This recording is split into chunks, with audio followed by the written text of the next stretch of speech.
Live from Chatterbox Sports Studios, it's Off the Bench with Thom Brennaman.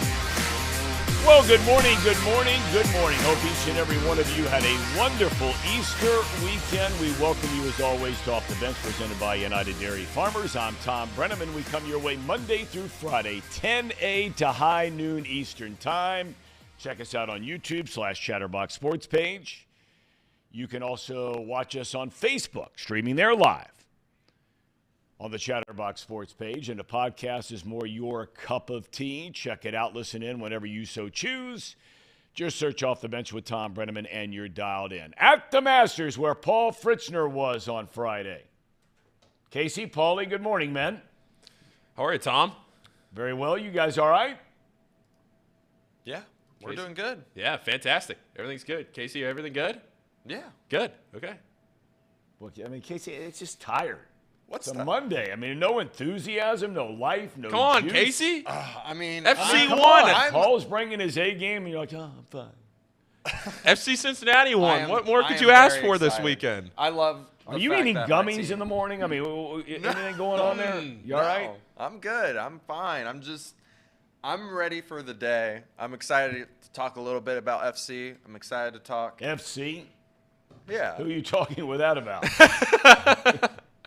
Just to just discuss them a little bit. I mean, you're they're like getting on a undefeated. group chat, or Well, we'll get to it eventually. I we guess. will get to it. I promise we'll get to it, and we should. They've earned it. But let's start with the Masters. Weird 4 days, really, wasn't it? I mean, think about it. Weather dominated the entire tournament. You had basically more than 18 holes being played by most of the players each and every day, including the final round yesterday. The physical toll forced Tiger Woods to bow out after the second round, after he had made the cut. But when all was said and done, the big fella, Jon Rahm, stormed back from 4 down to beat Brooks Koepka. Koepka did not have a single birdie over a 19-hole run. And for Rahm, he claims his first green jacket. You know, they make those right here in Cincinnati. Do you guys know that? No. Headlines makes those? No, not headlines. But they make those green jackets right here in Cincinnati for the Masters. See? A little trivia for you there. For Rahm, it was his second major tournament. He beat Koepka by 4, who finished in a second-place tie with Phil Mickelson. Did you watch him yesterday? Oh, my. Lefty matched his best round ever at Augusta. And remember, he's won it 3 times. He shot a 65. The 52-year-old had 8 birdies in his final round. Rahm this year has already made $13 million on the PGA Tour. He's about to break the all-time record set a year ago by Scott Scheffler. That's not the former Red, Scotty Scheffler. It's Scott Scheffler. True. In baseball, the Reds capped off a rough weekend by rallying for 3 runs in the 9th inning yesterday to beat the Phillies 6-4. Jake Fraley drove in 3 runs, and the Reds bullpen, which has had its ups and downs, we knew it would the early part of this year, fantastic yesterday. 5 innings of 1-hit shutout baseball for the win. Friday and Saturday, not so good for different reasons. Hunter Green, look, I know it's 2 starts, and I know the whole angry mob crowd. Oh, man, small sample. I'm telling you, this guy has been below average at best in each of his first 2 starts. He can't get through 5 innings without throwing 90, 100 pitches. And that second start came Friday night in the loss. Conversely, Nick Lodolo was unbelievable Saturday.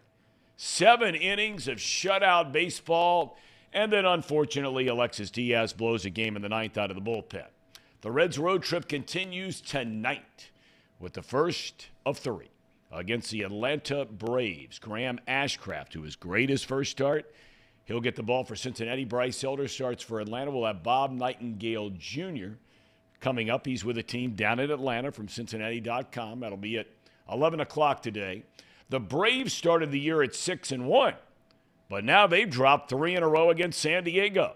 The Reds are 2.5 back in the Central behind the division-leading Brewers, who just keep on rolling. Milwaukee's playing good baseball. But no one is playing baseball like the Tampa Bay Rays. 9-0 on the year.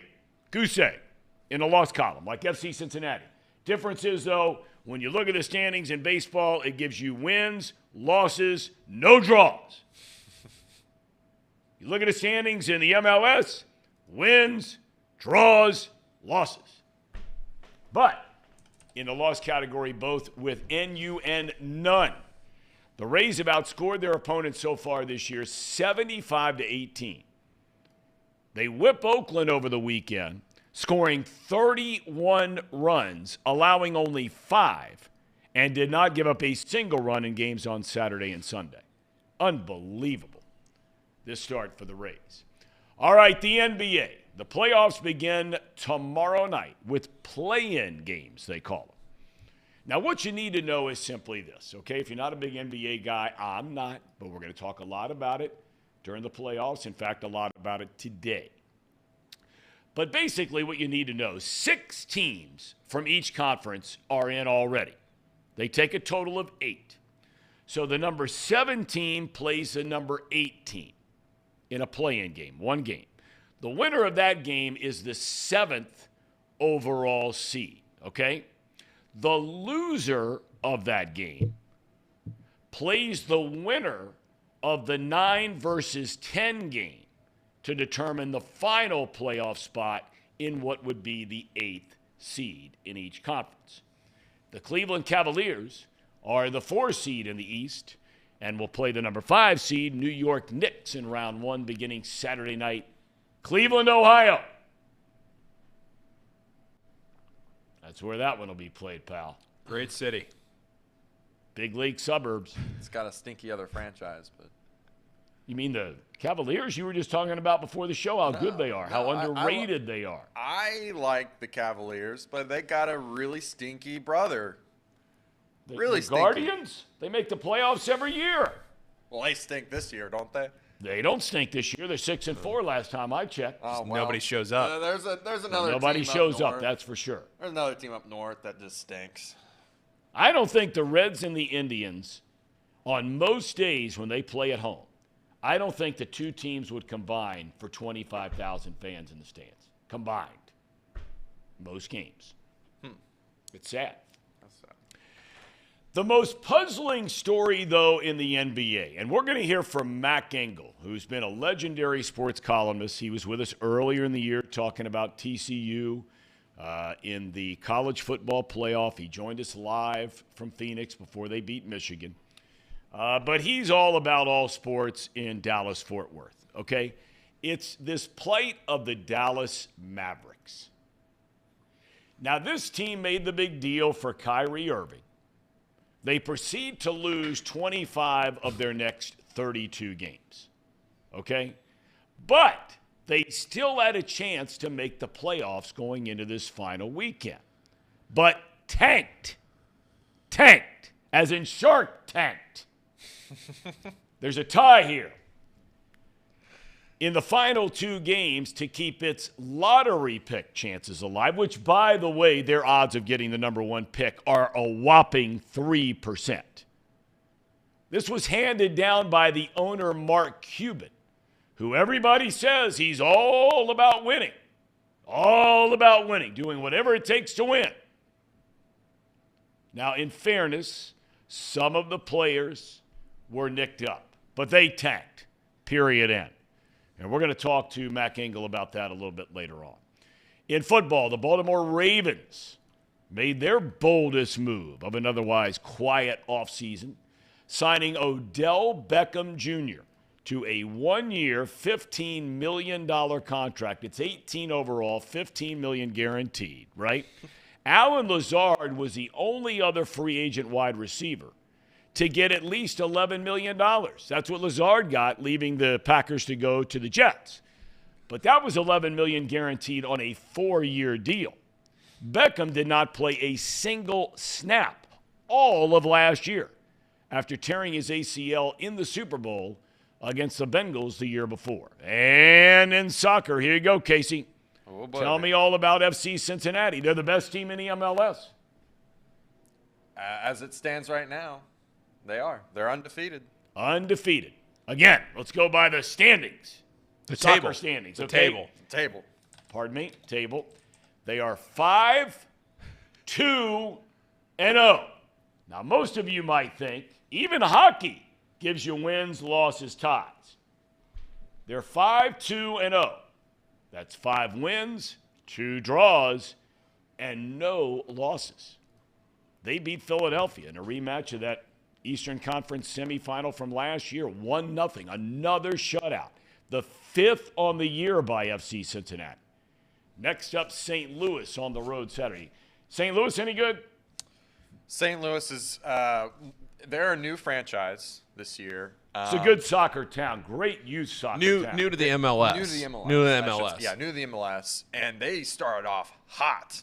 They were 5-0, I think, and then they've lost the last 2 weeks. I've actually got them pulled up right now. They lost to Minnesota. They lost to Seattle Sounders, which Seattle is a pretty good measuring stick. That's a really good football club. I was going to say team, but I stopped myself. I think St. Louis is a pretty good up-and-coming team. They started off really hot at the start of the season, like I said. They were very good on offense. That's the one thing that I would really be stressing about if I was an FC fan, is that this team can score. They can score a lot. Last 2 games, they haven't scored any. They've hung 2 zeros. But FC, as of late, what we thought was a strength in their offense has not really turned out that way. They've been really good, just statistically speaking, not on the play, but they've had 5 clean sheets. And I don't know if anyone knows what that means, but they've hung 5 zeros. Clean sheet is a shutout. It's a shutout. So clean, that's the jargon. It's a clean sheet. That's a Clean shutout. Clean sheet. I like that. Yeah. Now, that's one of the things I do. I mean, I'm being told, by who says it in here? The player formerly known as Mouse Cop says the standing shtick is tired. Get used to it. It's never going away. It's never going away. Never going away. Nope. But anyway, continue, please. Forgive me for interrupting. But, yeah, I mean, this team it's definitely different than it was last year, at least if you've watched them. They have just not been as offensively dominant as they were before. I think they've just managed to kind of squeak by a lot of these teams. But when it mattered, I mean, I think Philadelphia is a pretty good team. They beat them. They beat Nashville. I thought they were a pretty good team. They beat Seattle Sounders, even with a red card. They have proven that they're a good club.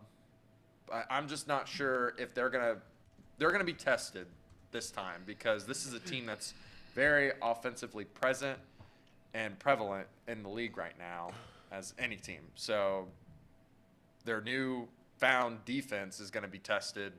The offense better pick up some of the slack. Well, I mean, I know we kid around a lot about it, but you get the feeling that the offense will find a way to get things going. I tell you what, I'll take my chances all day, every day, man, having a great defense. Right. In that sport. You don't give up goals, man. Yeah. Park the bus. I mean, they've played, no doubt. I mean, they've played 7 games. They have 5 shutouts. They've allowed 14 goals. Do they still call them goals? Yeah, I think so. Yeah. Okay. They've allowed 14 goals the entire year, I think. No, 4 goals the entire goals. year. Last year, it was 14 at this time.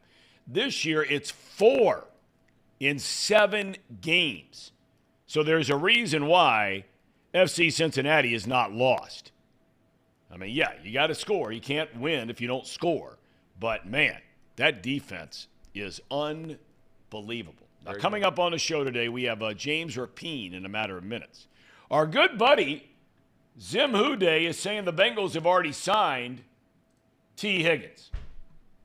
Yeah, I'm very interested to see that actually be announced. I don't think they will, though. Just you think from a logical standpoint, they don't want to announce the receiver being signed before the franchise quarterback. And I don't know if maybe that this was a idea that Joe had, that he wants T to get his deal done first before making signing on the dotted line to maybe structure the deal in a certain way or to make it more team friendly. I don't know any of those details, but I'm excited. If it is true, I'm excited that we signed T Higgins, because I think, that just shows that we're committed to keeping the core, and that's important. All right, well, let's find out from the man himself. I mean, he's all Bengals all the time. James Rapine, a belated happy Easter. Did the Easter Bunny come to your house yet? Had to, right? Of course, absolutely. And maybe not as much candy or eggs as there will be next year when she can run around and do all of those things. But, yeah, it was a fun Easter for sure. Well, it's a very different Easter when they get into college and or late in high school. I can assure you that. The Easter Bunny was always in a very good mood in the younger days. Now, hit or miss when they get to be 20 and 18, brother. Let me tell you, hit or miss. All right, let's get right to it. We'll slow time down, so hopefully right, you got a lot of time. That's right. I mean, look, Zim Hude, we have him on the show all the time. You know who he is. He does have, some personal relationships with some players. You do too. I mean, the whole 9 yards. Is there any reason to believe the Bengals have already signed T. Higgins to a long-term contract? Well, signed as in pen to paper, there's zero chance. Okay. And I'm not dismissing Zim. No, I know you're not. I know. When that part happens, they will announce it, and they'll throw the parade on social media because they should, right? That said, I don't think Zim is just making things up. I've known Zim for a long time before probably most of his followers know him as Zim Hude. And so, yeah, I mean, it's probably coming from somewhere. I haven't heard that, right? And so who knows? Now, have they agreed or are they close to agreeing? It sounded like he thinks that that it's done. I think were the words he tweeted. So if it's done, what an Easter present for the Bengals and Bengals fans. And I haven't heard anything, so credit to Zim if that's the case. But, it's certainly a priority for the Bengals to extend T. Higgins. And so if they were able to get it done and negotiate a deal with David Mulligetta, his agent, who also represents Jesse Bates, and we know how that went, then I think this would be a huge win for the franchise, huge win for T and the Bengals. And, I mean, I think it's safe to say, the guy, I don't. I think it's fair to say that Higgins wants to be here. Well, let's start with that. You agree with that? Agreed.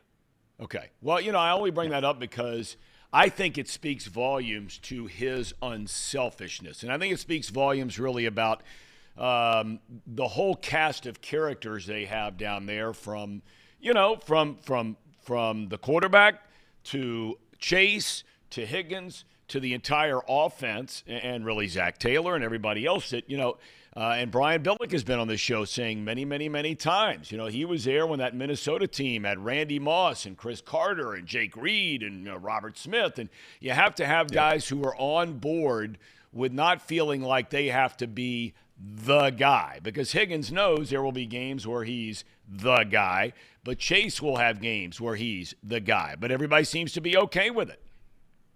Yeah, I think that's the balance. And so if you're the Bengals, you need to be able to, in this contract, make Higgins feel like the guy, even though there are going to be games where he's going to take a back seat.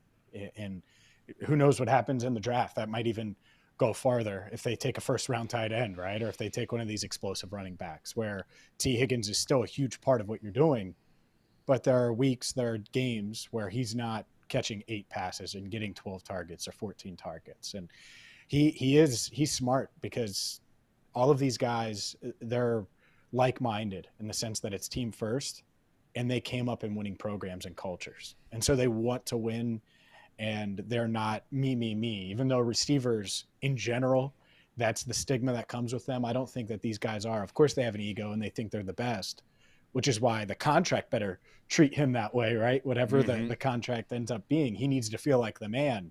At the same time, I know he is a team first player. And that's another reason why, if you're the Bengals, you would want to invest in T. Higgins, is because I don't think he's going to be disruptive after his deal. I don't think the money would change him. I don't think any of those things would happen. And so he's a homegrown talent. You brought him in. He came into the league, was really good. He's gotten better and better each year. Why not invest in a guy like that? I think it's a no-brainer. Okay. Let's shift gears here now to Mixon. I'm sure you've been talking about this ad nauseum, okay? Let me start by saying, and again, I'm going to ask if you agree or disagree. I think it also can be said the same thing holds true for Mixon of what we just talked about with Higgins. I think he likes it here. I think he wants to stay here. I think he is a team-first guy and has proven that in the locker room during his entire tenure here with the team. Agree or disagree? Agreed. Okay. All right. So we agree on that. But Yeah, agree on now that. things get a little more complicated. Okay? Yes. I'm throwing out the thing besides just, who are you hanging with? What are they doing at your house? What's going on with hangers on, if there is that kind of thing, whether they be family or friends. The thing at his house in Anderson Township, I'm throwing out the window because he wasn't there. At the end of the day, he wasn't part of it. Okay? Fine. And maybe he can't throw it out. I don't know. But now all of a sudden, this situation that occurred with the gun and the woman, they said all along, they being the police, that we're going to keep this open to the possibility of charges could come later. Well, now they're here. At the end of the day, where do you think, as we sit here this morning, where do you think the Bengals brass sits on their thinking with Mixon? Whew. Well, I think that his days of making double-digit millions as a member of the Cincinnati Bengals are numbered.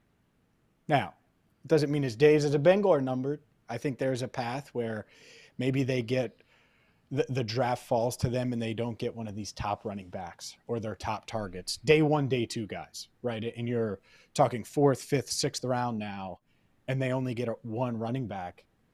Well, I could see the scenario where the Bengals are like, all right, let's get him to take somewhat of a pay cut, bring him back. He can still be valuable. And he is. He can be valuable, and he's still a productive player. But you mentioned the Anderson Township incident, obviously what happened on January 21st in the alleged incident, now charges refiled. It's two things. Regardless, Joe Mixon has been in the news for the wrong reasons this offseason. Yeah. The front office does not like that. The organization doesn't like that. Regardless if it's hangers on, regardless of what it is. It's easy to say that because I know it's true. You can't look at that stuff and smile if you're Duke Tobin or Mike Brown or the Blackburns or whoever you want to talk about. So to me, if he's not willing to take a pay cut, it's hard for me to envision. And it's not like you can just renegotiate his deal. Or you can renegotiate it. You can't restructure it. It's just the way it's structured. It doesn't make sense. So if he's not willing to essentially tear up the old contract and take a new one and essentially take a pay cut, I don't really see the path to him returning. And I think that's the position he's in, whether it is the off the field, not necessarily concerns, because you're right. He's been so good off the field since they drafted him. And so I don't know if they're necessarily concerned that he's going to get in trouble all the time. But being in the news for the wrong reasons, the value of the position versus what you're paying versus what you're getting, the clear examples now of the coaching staff not trusting him in big games to give him the most snaps, the fact that they wanted Samaje Perine back, I think all of those things point to either pay cut or eventual release after the draft. And I expect the Bengals to seriously prioritize running back as early as 28, as early as that first round pick. It certainly could be in play in the draft later this month. Well, by that comment, you've almost answered the next question I had for you, which we debated on this program on Off the Bench last week, where I continue to ask James the question, a very simple question. Are the Bengals better today than they were at the end of last season? Now, they've addressed the offensive line with Orlando Brown Jr. I mean, no debate about that. Okay, but then you start getting into different areas. And let's focus here for a second on the running back position. I claim, now Mixon's still on the roster, but if for some reason he ends up not being on the roster, okay, you've all of a sudden gone from having Perine and Mixon, veterans, valuable, solid guys, to having basically nobody who's had any playing time whatsoever, including a potential 28th pick in the draft if you move on from Mixon. Do you think his season last year was more a result of a bad offensive line or his skills are declining? I think it's a mixture of both, but Joe Mixon's always had a bad offensive line. The Bengals' offensive line has stunk or been just bad or slightly below average. You know, if you want to look at last year before they dealt with those injuries, or average, because I think they got to an average level at times last year. But at the start of the season, right, they were bad and they were figuring it out. He's played through that and been able to be productive and flashed. And the days of, man, they just don't use him enough in the passing game. And Mixon's just, he doesn't have enough holes to run through and he has to cut the moment he gets handed the ball. I remember saying all of those things. I don't feel like that was the case last year. And he had what I thought was his worst year as a runner. Now, as a pass catcher, he was exactly what the Bengals needed. You know, he was a check down, reliable option for Joe Burrow, and he's been able to build that chemistry. He's still a good player. And that's the part of it. It's not like he's awful and dropped off a cliff and can't play anymore. But the production is tailing off. It isn't elite production anymore. And when you look at him versus what his replacements could cost and give you, I think it's easy to see a scenario where you could fill that void. So, yeah, I mean, I think it's an interesting dilemma for the Bengals, and I get the experience part of it, but I also think that there are veterans out there that you could bring in to ease that pain a bit if you're worried about not having a veteran presence in that running back room. And we're getting closer to June 1. So they could wait until after the draft and do a June 1, a post June 1 cut for Mixon and save over $10 million against the cap. It would take a little bit of a hit next year, but that would free up a lot of money for Higgins' extension, Burrow's extension, Logan Wilson's potential extension. I mean, heck, they could roll that money over and use it next year. I mean, there's a lot of different ways they could use it. And so that's why I think a pay cut, if he's going to be on the roster, is inevitable, because this front office, I just see them asking that. Or maybe not. Maybe they do that post June 1 and move on after the draft if they're able to land a replacement. All right, but it would seem to me, James, and you tell me if you see it the same way. It would seem to me, if I were the Bengals and I were running the Bengals and knowing you've got the draft coming up here in about a week and a half, right? It seems to me that you would be having conversations already with Mixon, and maybe they are, maybe they aren't, I don't know. But I'd be having conversations with his agent before I get to this draft to say, hey, look, we're not going to pay you, $10 million this year. We're willing to make that, how about, a 2-year deal for $5 million a year, build in some incentives, whatever it might be, right? And then that you have a guy who's been a very good, sometimes great player for this team that's on your roster, and you don't have to go in the first or second round for a running back. You can address other needs that the team has. Do you think that might be what's going on, or potentially what could go on before the draft with Mixon? It could. It's just the problem with this is, and I don't blame Joe, I would feel the same way. Your employer comes to you and says, hey, take a pay cut. Well, that's a tough ask for anybody. And you mentioned it. He said to make around $10 million this year. So you want to divide that over the next 2 years? He probably would say no.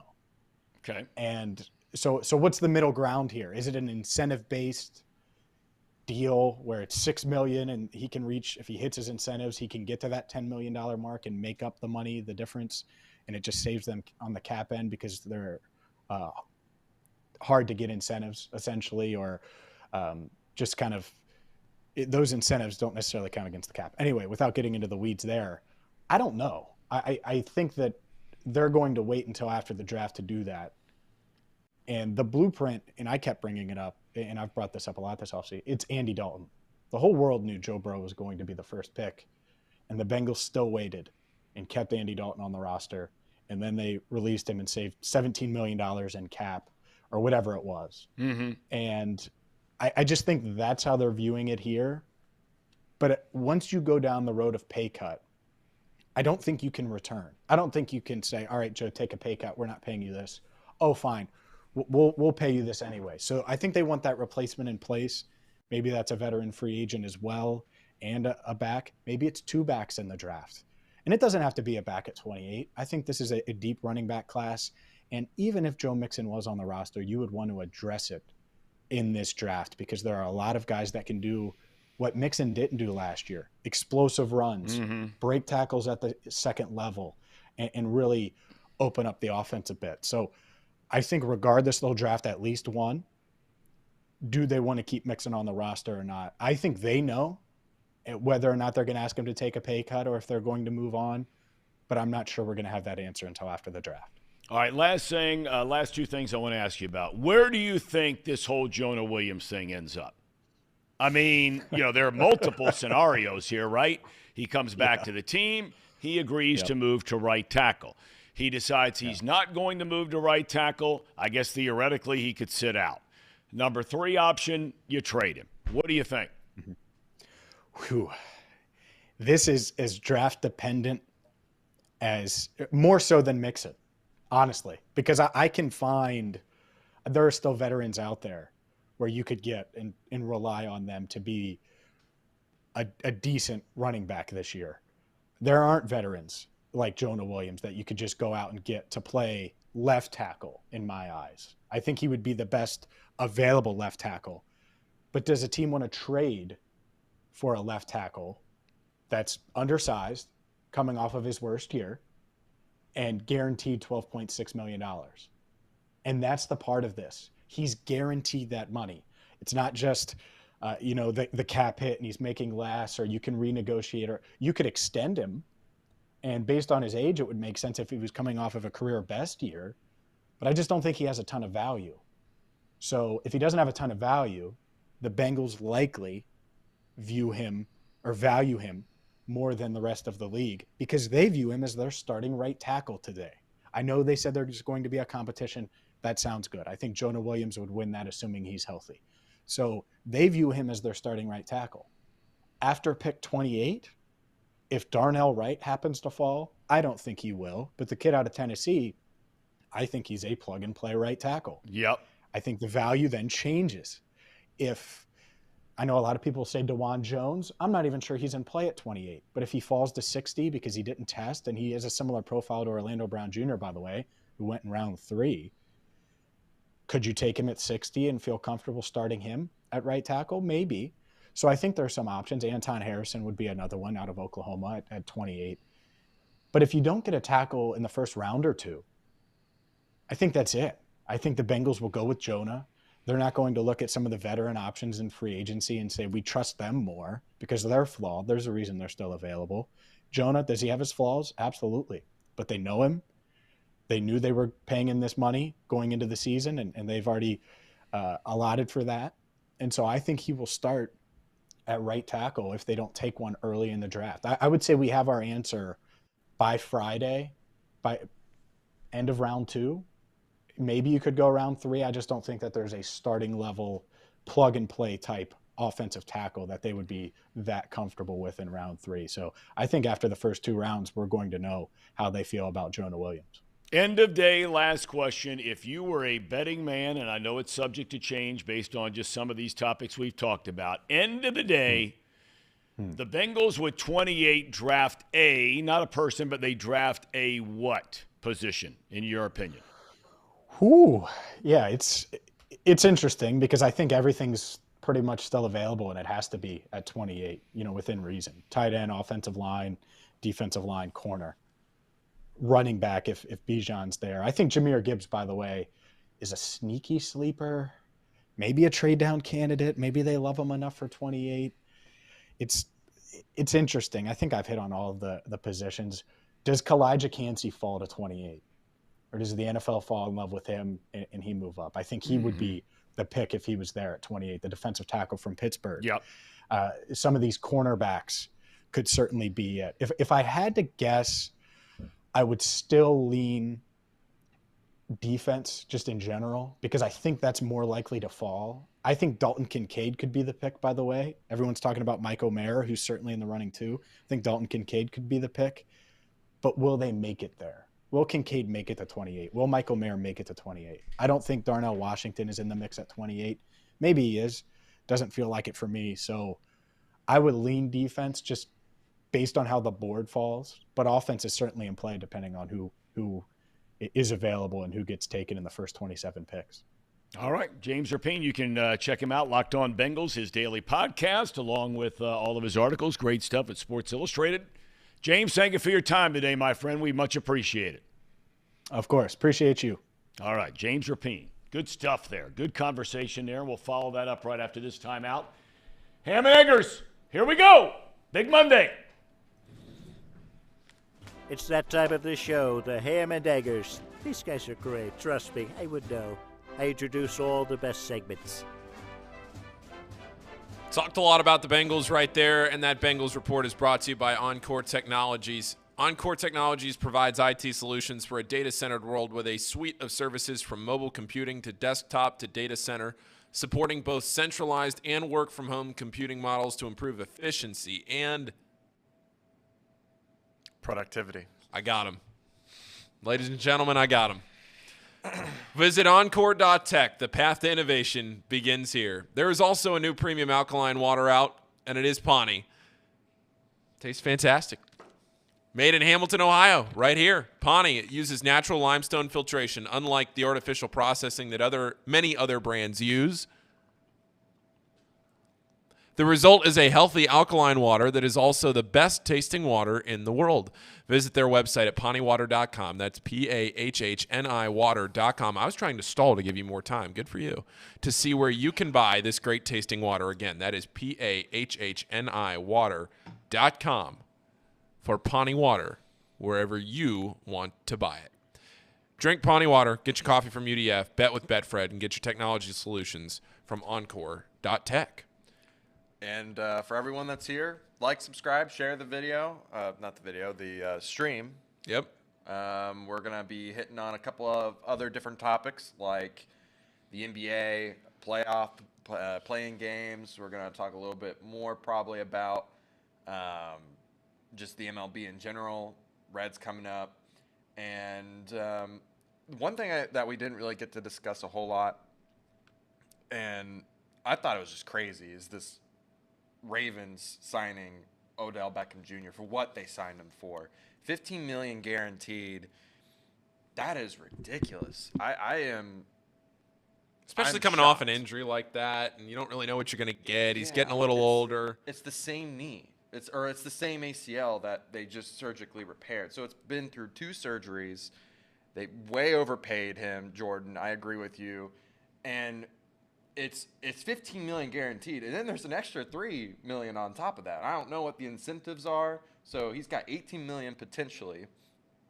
Then the question that I had, which I went and did a little research into it, was what are they doing if they want to sign Lamar or like try to potentially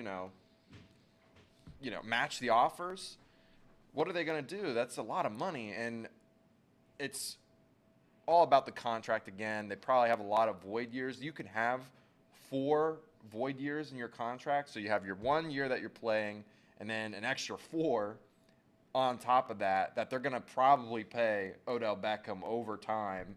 There's something around that. The details aren't quite out yet. But Deferred money? No, it's just all that signing bonus money or I see what you mean. The roster bonus money. It's all pushed into void years. Got it. Years that he's not playing with the team after this upcoming season.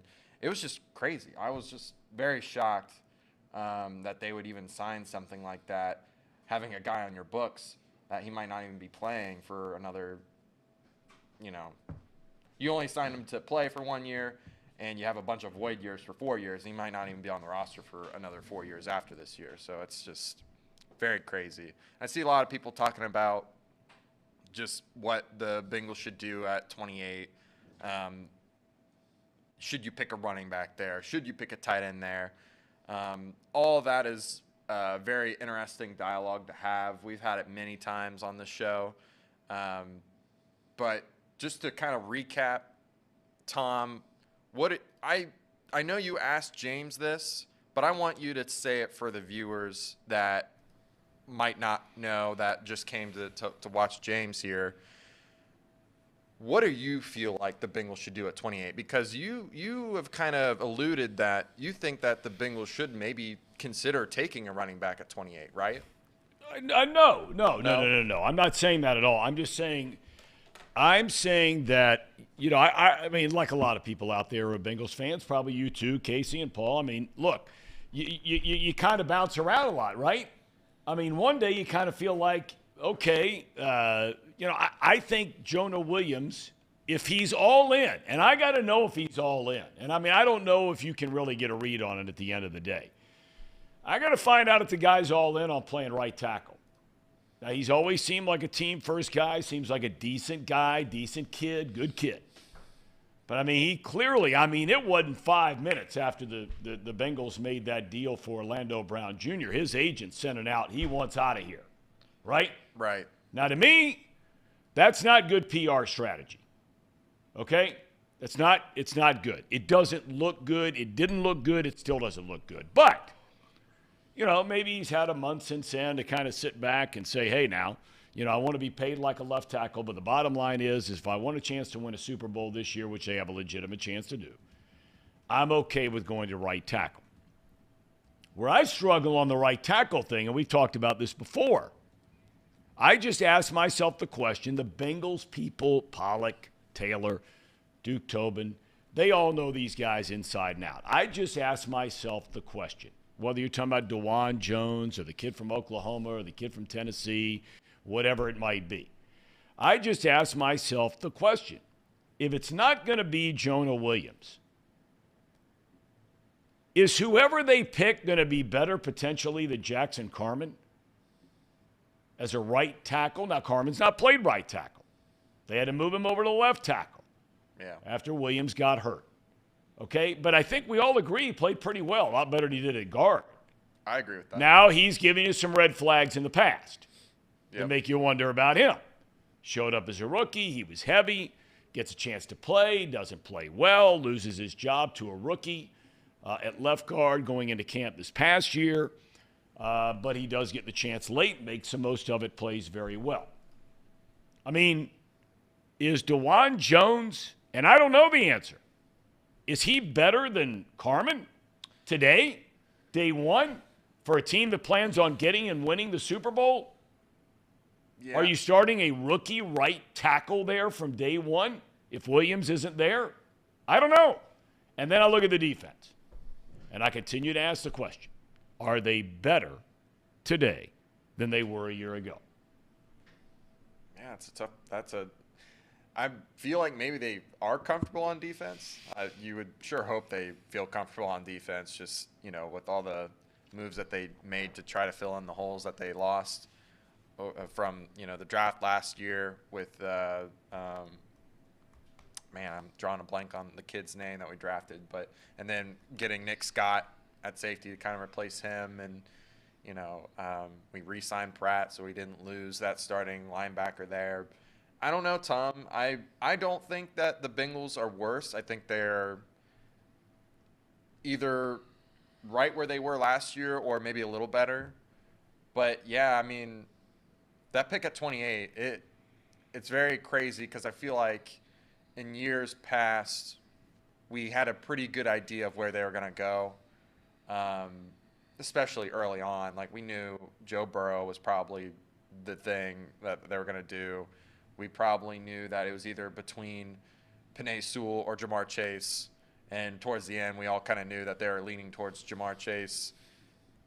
Then, last year, we kind of just assumed it would be best player available on defense.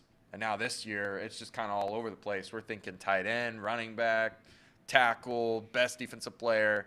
Well, there's a lot of different opinions out there. It'll be really interesting to get some more news. I know they're meeting with DeJuan Jones. They're meeting with a lot of different guys. The people here in the office know how I feel about DeJuan Jones. I think he's a diamond in the rough just because he didn't test. I don't think that should be any reason to not take him. But, yeah, what I didn't ask you, Paul, for the new viewers in this chat. You're looking at offense, right?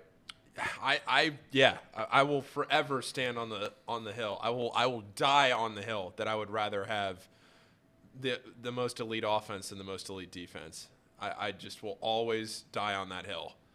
I just think a good offense will carry you farther in the long run than a good defense will. And I know that that's not always the case. Like, I know good defenses win.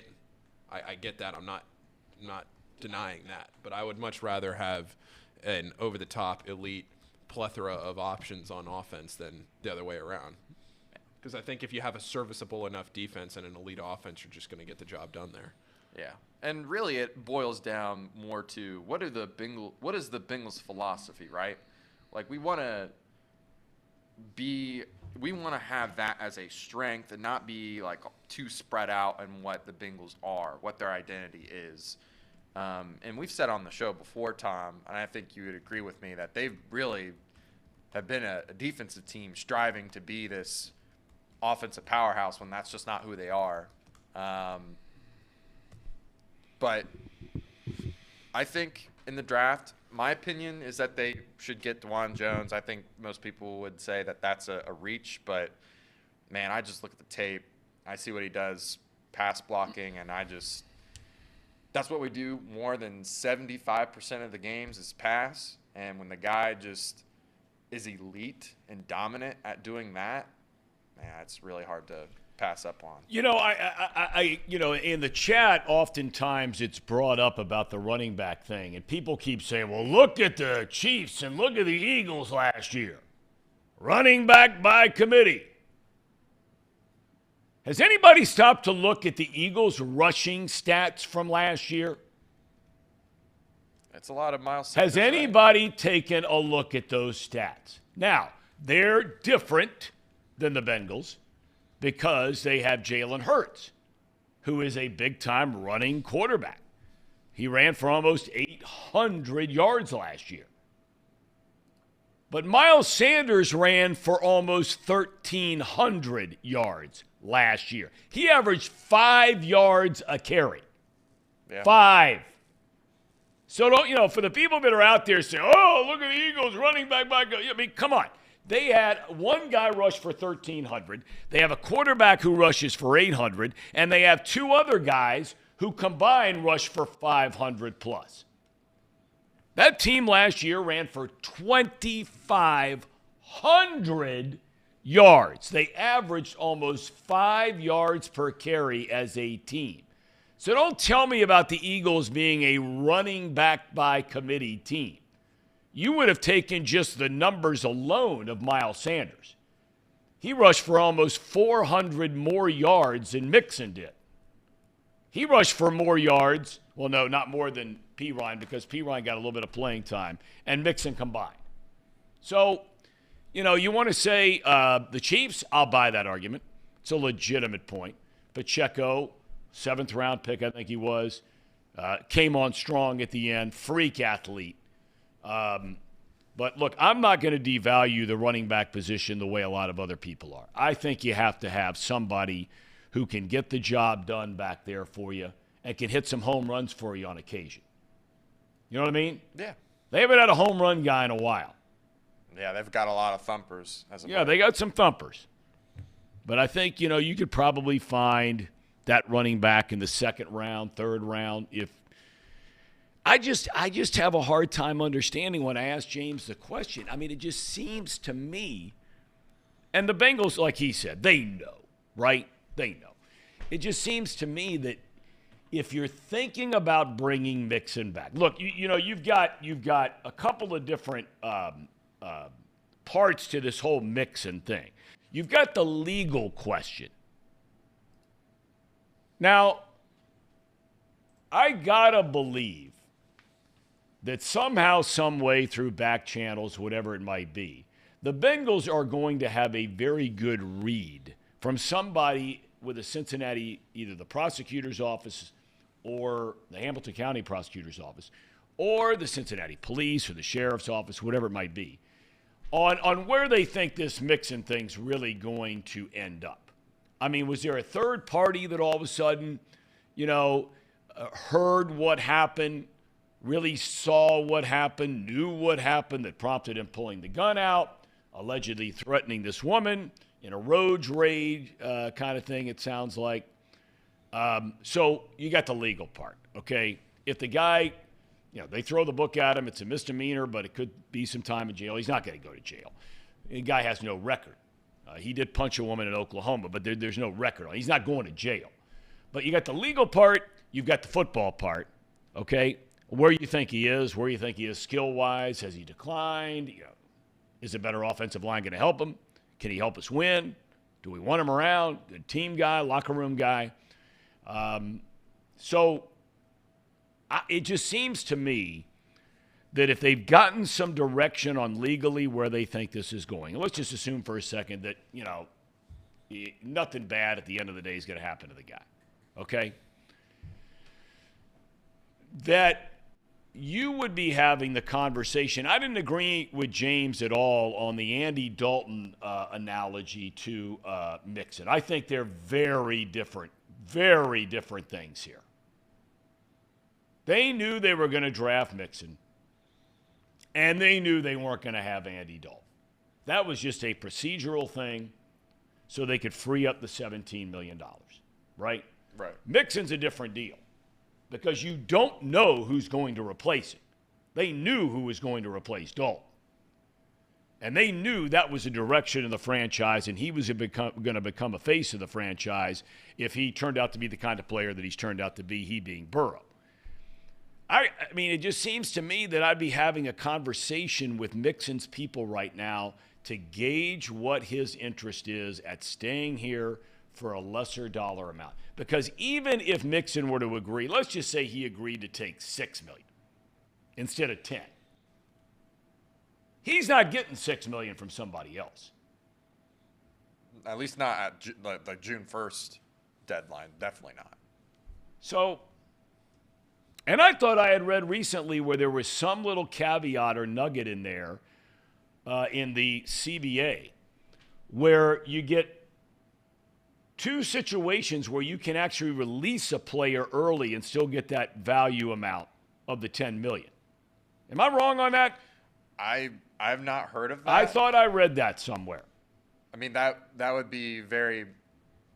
Then, if that were the case, then it just goes to show you that it isn't nearly the same as what it would help back your opinion up, right? Because they would have already done it. They would have already shipped him out and got that money and, spent it somewhere else. But, yeah, I mean, I think it is two different situations because I don't know who's going to back him up or who's going to replace him.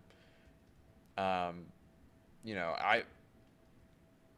in the camp that they could find any guy to replace him as long as they fixed the O-line in a way that, the reason why the Chiefs and the Eagles can do what they do is because they have excellent offensive lines. You don't have to have this excellent running back to, do what Mixon's done his whole career, I think reasons like Christian McCaffrey having the season like he did before with the 49ers, that type of year, that explosive year again where he finally came back. I mean, that offensive line is awesome. I think, to me, if the Bengals can just figure out the offensive line, I think they can plug anyone back there. But if they don't fix it, if they continue to have Jonah Williams back there, or they just, have Jackson Carman, which Jackson Carman could work out. I think we're all high on him here. Yep. But at least after that postseason performance. Yeah. At least you saw him play and you didn't think to yourself, well, we're taking another 5 steps back. Right. I mean, I think the Bengals, they have a really tough decision, just like you said, Tom. It's going to be really tough to cut a guy like Mixon, who's done so well in the past, had maybe a bit of a down year this year.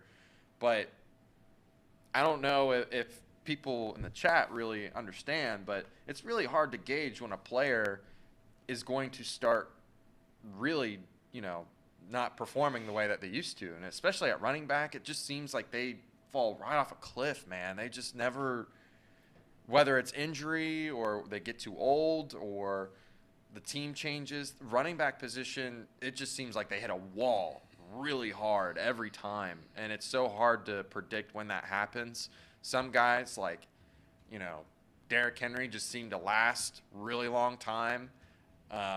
Adrian Peterson just seemed to last a really long time, even through injury and all the stuff that he dealt with. But then there's guys like,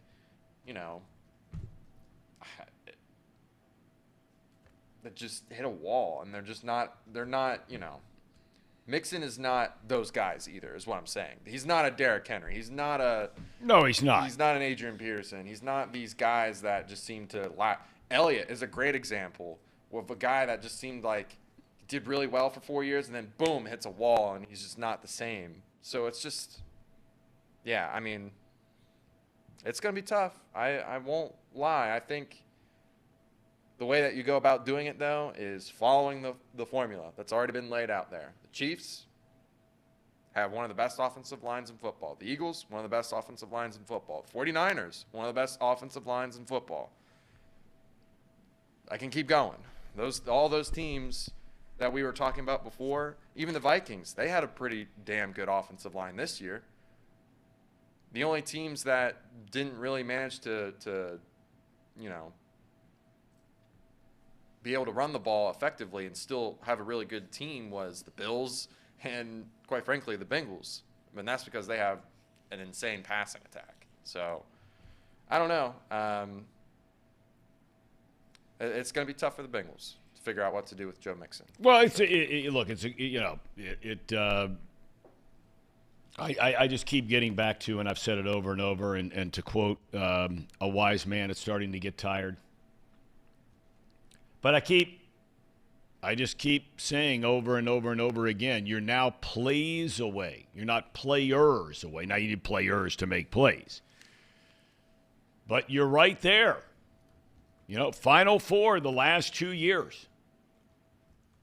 And it's why, Paul, I think it's interesting when you bring up about offense, because at the end of the day, the defense was good enough to win a Super Bowl. The defense was good enough to get to the Super Bowl. Each of the last 2 years, the defense was plenty good enough. And I allude to them, and people get bent out of shape on the chat when I call them the ballyhooed Bengals offense. All these stars, and they couldn't find a way in the Super Bowl, and they couldn't find a way last year in the AFC Championship game to get a single field goal in 5 or 6 possessions over the second half.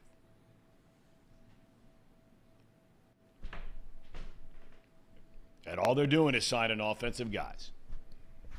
All right. We talked about the Redlegs and 4-4 start. Kind enough to join us, I'm assuming from Atlanta. I'm assuming that Bob Nightingale Jr. Is still with it. It's too early to be taking road trips off. It's the first road trip of the year. Bobby, how's everything down there in Atlanta? Has the rain ever stopped down there in Atlanta? It's actually warm here. Like Philadelphia was freezing, so glad that it's finally warm and baseball will be played without rain delays this week.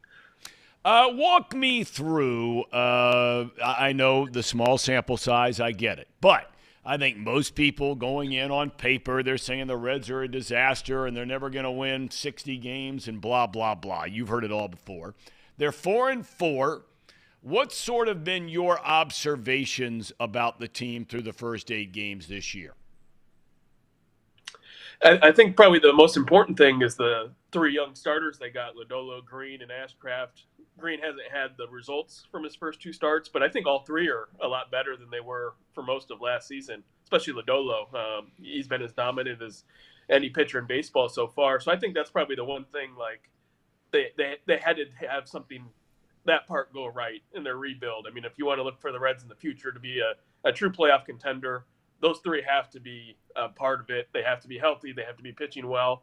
And I think all 3, especially Lodolo and Ashcraft, have seen the results from their first couple of starts of the season, that, those guys are taking steps forward. I think Green's pitched better than his numbers indicate. His fastball and slider.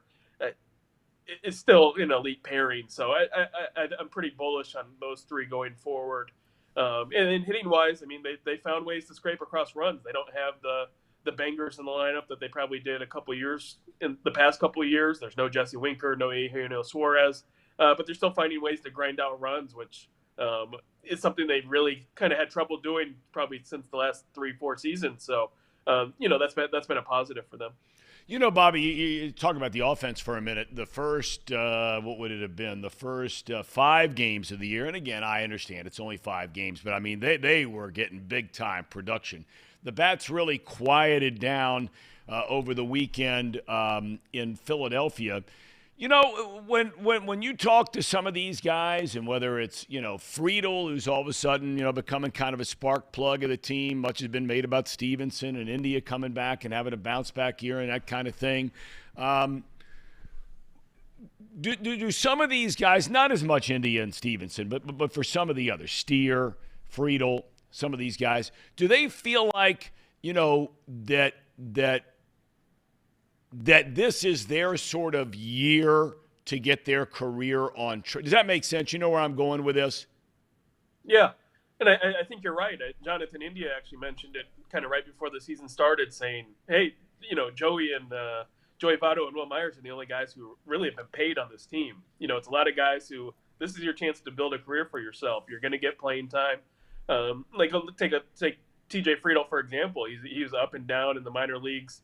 Kind of riding that shuttle between the Reds and the Louisville Bats last year, the year before, kind of viewed as a fourth outfielder. Now he earns a chance to be the starting center fielder with Nick Senzel out. And as you said, kind of the spark plug. I mean, he's hitting for power. He's making things happen with his bunting. And it's just one of those, I think guys are looking at it, especially Steer, starting every day at third base, looking at themselves saying, okay, this is a time when I have to, kind of carve out a career for myself. And I do think that's kind of a motivating factor for a lot of guys. Jake Fraley, too. He had a big hit yesterday against the Phillies. Another guy who you look at it, okay, this is before a lot of these prospects come up, I'm going to get a ton of playing time. And if I can make the most out of it, I'm going to be a part of this team for years to come. Yeah, I mean, I think, it's kind of like getting guys in the last year of a free agent deal. It's a different situation, very different in terms of accomplishments leading up to that free agent year. But I've always been a big fan of finding guys in a sport where the money is completely guaranteed. I mean, we talk about a football contract and a guy gets, $11 million guaranteed over 4 years. These baseball players are getting guaranteed every penny no matter what. But I do think there's a lot to be said for finding guys who are hungry. And I think it's probably fair to say, you agree, Bobby, they have a lot of guys. We'll find out how good or bad they are, but they certainly are not suffering from a lack of hunger on this team. Yeah, and I think you kind of hit on that. I mean, just saying, guys that not last year free agent deals, going into free agency, but guys like Brandon Drury, he was on a non-roster deal. You saw the success he had. Tyler Naquin a couple years ago, same thing. Jason Vossler was one of the last guys to make this team out of camp, and look at the start he's having with Joey Votto injured to start the year. So, I mean, I think that's true for a lot of these hitters and even pitchers. I mean, like Fernando Cruz was on the last legs of his career, made it to the major leagues last year, and had an up and down start so far to this season, but he's a guy that I think you can build around in the bullpen. Alex Young, the left-hander, has been really solid. He was a non-roster guy. Derek Law is another guy who's kind of been floating around the minor leagues. Reds gave him a chance, and he's kind of ran with it. So it's a lot of these guys. I mean, whether they're older guys and they caught on with the Reds, and now it's kind of the last legs of their career, or it's young guys, fighting to build a career for themselves and, trying to earn true paychecks once you get to free agency. I think they have a good kind of clubhouse culture that everyone's kind of feeding off each other and creating kind of that competitive environment. Walk me through, Bobby, and the fans about where the team is with some of its injured players. Let's start with Votto. I know he's down at AAA Louisville. When do you think we see him with a big league club? Any guess? I don't think it'll be this road trip. Probably the weekend at the earliest, but he's really struggled. I mean, he's striking out a lot at Louisville. I think it's more than half of his plate appearances at Louisville have been strikeouts. Part of that I think is expected. I think he's talked about kind of getting back to game speed, and as I talked to Trent Rosecrans from The Athletic this weekend, saying it was the right move to start in Louisville, and he would have lied to himself if he tried to come back and said he was ready. So I think that's, part of it is just testing out things and getting back to game speed is leading to the strikeouts. But he wants to come back and be a contributing player. I mean, if he didn't, I think he would have came back for opening day. So, I think a fast start is important to him. So I do think he might wait a little bit just to try to get up to more speed. But physically, I think he's pretty close to 100% healthy. It's just in terms of kind of going through spring training at real speed versus the spring he had was more playing catch up the first week of spring where he was versus being at that last week of spring training and being ready for the season. They seem like they're in a little bit of a tricky spot. Correct me if I'm wrong, if you see it differently, with Senzel. Because, look, we all know Senzel, former top, first-round draft pick out of Tennessee. They've changed in positions multiple times. He's gone through just a laundry list of injuries. And again, this year with the toe and trying to get going. Not only of getting him healthy and up to the major league club, but then what to do with him, Bobby, once he gets to the major league club. Any guess on how that might play out for him? Yeah, I think they're going to use him as a utility guy. Just a guy who, on his rehab assignment right now, he's playing third base and center field. I think in center field, you could see a platoon with him and TJ Friedel. Friedel's left-handed hitter, Senzel's right-handed hitter. So I could see a natural split that way. But I think there's going to be more pressure on him to hit this year. In the past, I think it's kind of been, Senzel's going to start every day in center field. Got to find out what you have with him if he's healthy. But, when he was healthy last year, he played the second most games on the team. He didn't hit the way the Reds needed him to. So I think there's more pressure on that front. But I think there's ways to get him in the lineup regularly, even if you're moving him around positions. Maybe you play some corner outfield. But him being a right-handed hitter, especially in the outfield where there's a ton of lefties, I think there's ways to get him in the lineup regularly, even if he might not be the everyday center fielder. Bobby, I'm curious if you saw in spring training at all, because based on what I saw last year, and nothing has changed in my observations of this year, India is not a second baseman. I mean, the guy is just not defensively. He is not a second baseman. And you know what? In this day and age, I think it used to be before the shift. I think that you could hide a second baseman when you were allowed to shift. You could hide a second baseman who is not a good defender. You can't hide that as much now with no shift. He's a good offensive player. I think the guy's a team leader. He seems like he cares. There are a lot of things to love about the guy. But do you think the Reds are even flirting with the idea of him changing positions? He started as a third baseman in college, and now he's gone to second base in the big leagues. Yeah, I think it's one of those, if a prospect pushes him off second base, that's the conversation they'll have at that time. Right now, he's kind of their best option for second base at the big league level. But say Matt McClain keeps hitting at AAA, say Ellie De La Cruz comes up and Jose Barrero's hitting great at shortstop and they need a spot to put him, maybe that's a conversation you have. I don't think there's anything actively, trying to move India, but I could see long term where he's a guy that could get shifted to the outfield just because you have so many middle infield prospects with the Reds. At some point, you're going to have to try to find a way to fit all these guys, and especially Matt McClain, if he's not going to be a shortstop at the big league level, which he could be. But second base is where he plays a lot of his time too, and at some point, I think he's one of the more guys that I think is close to the big leagues than is more polished than a lot of the other prospects they have. Yeah, but the thing that's interesting about that is, Bobby, and it's the last thing I'll ask you about, is, you have Barrero, and everybody felt like spring training he was, really ready to play and all that kind of thing. And not a lot of games yet, so we'll see. But when he's not played, Newman has played very well, very, very well, and has swung the bat.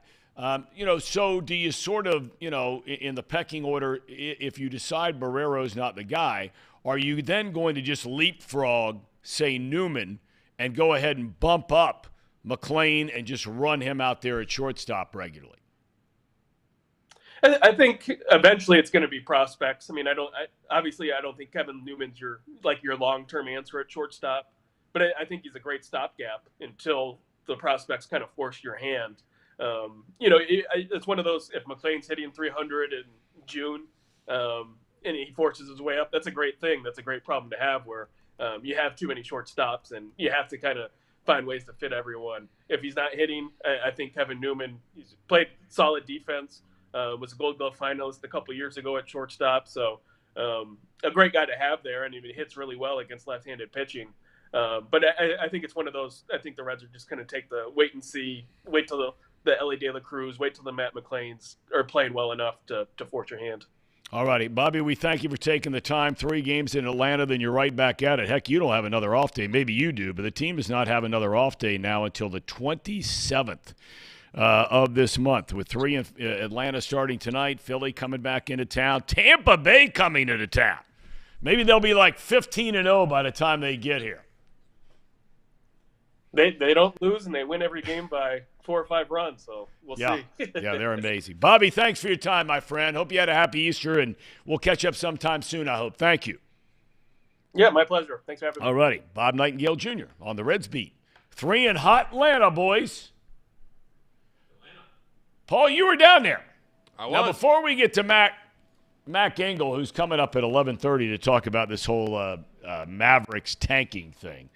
Yeah. This is the first time you have been with us. Yeah. Since your very first experience at the Masters. The stage is yours.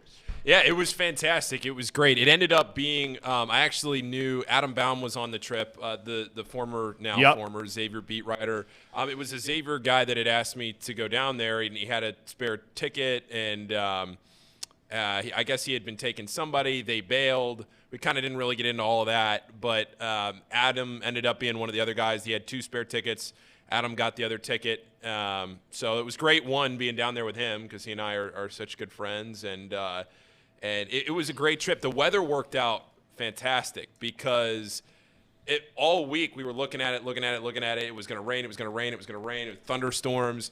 And we were happy to even get to about noon on Friday. And then we were out there till 4:30. They blew the horn once at like a little past 3 o'clock. It was only delayed about 20 minutes. Then they brought all the golfers back out. So we were out there all day. We got there probably 6:45. The gates opened at 7. We were one of the first people in the gates. We went into the shop, into the pro shop, and I'm telling you, I've been in a lot of casinos.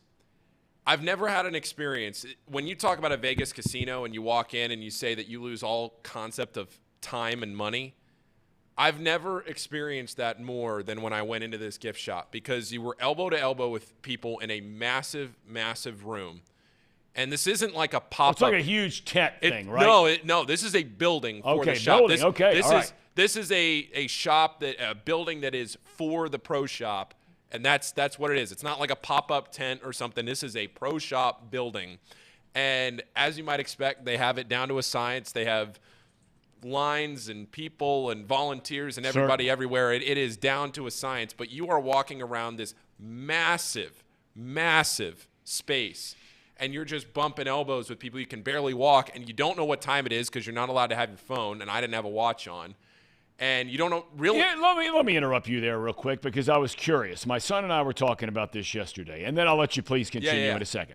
When you say you don't have your phone, and I know they say you can't bring a phone onto the grounds, right?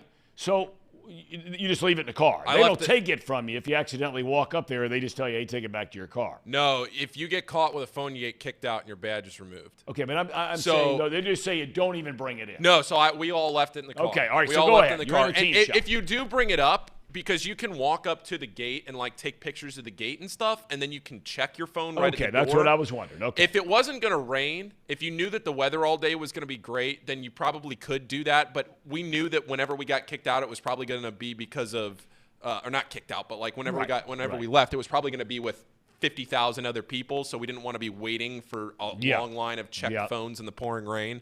So we just left it in the car. But yeah, if you get caught with it, you get removed, and then potentially the person that you're there with, if you're the the guest of somebody or whatever, they might get removed too. You might not get asked back. It's a whole deal. Okay, you so just back to your you just leave in the your car. pro shop. So you're in the pro shop and you don't have any concept of time, money, anything, because you don't have a watch. You have no way to tell time, or at least I didn't. You could bring an Apple Watch if you wanted. And you also have to get everything so fast because it's all getting sold out that you're just grabbing and you're not really looking at the price tag. So I was trying real quick to look at the price tag to kind of have an idea of things, but you were grabbing and just all your plans go out the window. People are walking around with pieces of paper with stuff written on them, like a list of things to get. And it was wild. And they had like 30 or 35 mannequins on the wall of the polos and the quarter zips and stuff. And you walk up and you say, I want a medium in 26 and 28 and 32. And then they just like kind of throw it at you and you put it straight in your bag and you just keep on walking. Keep rolling. You just keep rolling. And so it was crazy. I mean, I was in there I had no idea when I walked out. I had no idea if I was in there for 20 minutes or an hour and 15 minutes. And I think it was closer to an hour that I was in there. Wow. No concept of it. So did you get some big league stuff? I did. Because your new nickname in the chat is BLP, Big League Paul. So it was $89 for a polo, a Masters Tech polo. Right. I didn't get like one quarter of the, zip thing. Yeah. Oh, a polo. Oh, sure. polo, Okay. a All right. polo. Okay. It was $89 for a polo. I got two. I got the quarter zip was 110. So I got two polos and a quarter zip, and I got some. What I really wanted, that they didn't have, what I was disappointed in, was that they didn't have much dated stuff. Like I got an ornament, but it didn't say 2023 on it. If you know what I mean. I see what you. Well, it's timeless. It's a match. Yeah, a tradition like any other. Exactly. So, but I did get a pin flag.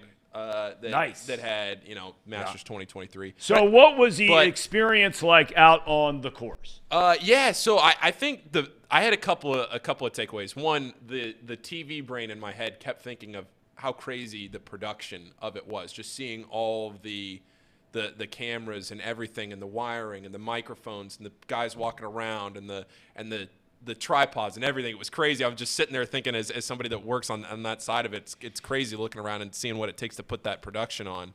And the other thing, like just from the tournament that you don't see and that it was so quick you were so quick to realize was it was so small. The green, when you watch the 18th green, when for your whole life you're watching people win a championship putt on 18th green, it looks so huge and all the people are circled around it. It looks like this map. It is a tiny little green, and it's compact. It's right next to the 9th green. It's right next to the first tee. I mean, if you're standing in one spot, you're seeing the 10th tee, the 18th green, the 9th green, and the first tee all in. Well, you can see them all in one little tiny spot, and it was remarkable to me how compact, the size and scale of it all. I mean, the course was really hilly, and that was another thing I'd heard all week was how hilly it was. Yeah. I mean, I got to like 230, and I have bad feet anyway, but I got to like 230, and you're beaten down. I mean, that's what Paul Doherty had said. Yeah. He went down there, whatever it was, 20-something years in a row, and he said that's the one thing he knows. Steve Flesh was on last week, said the same thing. Yeah. And no doubt between that and the weather, had to be why Tiger Woods pulled out. Oh, yeah. I mean, it was sad. Yeah. Did you see him at all? Yeah. So we were on the second hole. We were standing in the right along the fairway, and I was right along the rope. Watched him tee off on 2, and then walk down the fairway. And as he was walking toward us, I mean, he was just hobbling. And this was in decent weather. This was mid-70s and sunny on Friday till it started to rain. And he's hobbling down the fairway. Yeah, it's and sad. you could tell. I mean, it wasn't like kind of like maybe he pulled something on the tee and he's trying to walk it out. I mean, it was a noticeable hobble all the way down. And you could hear the murmur. As you're walking by everybody, you could hear everybody, all the patrons, as they say. You could hear everybody going.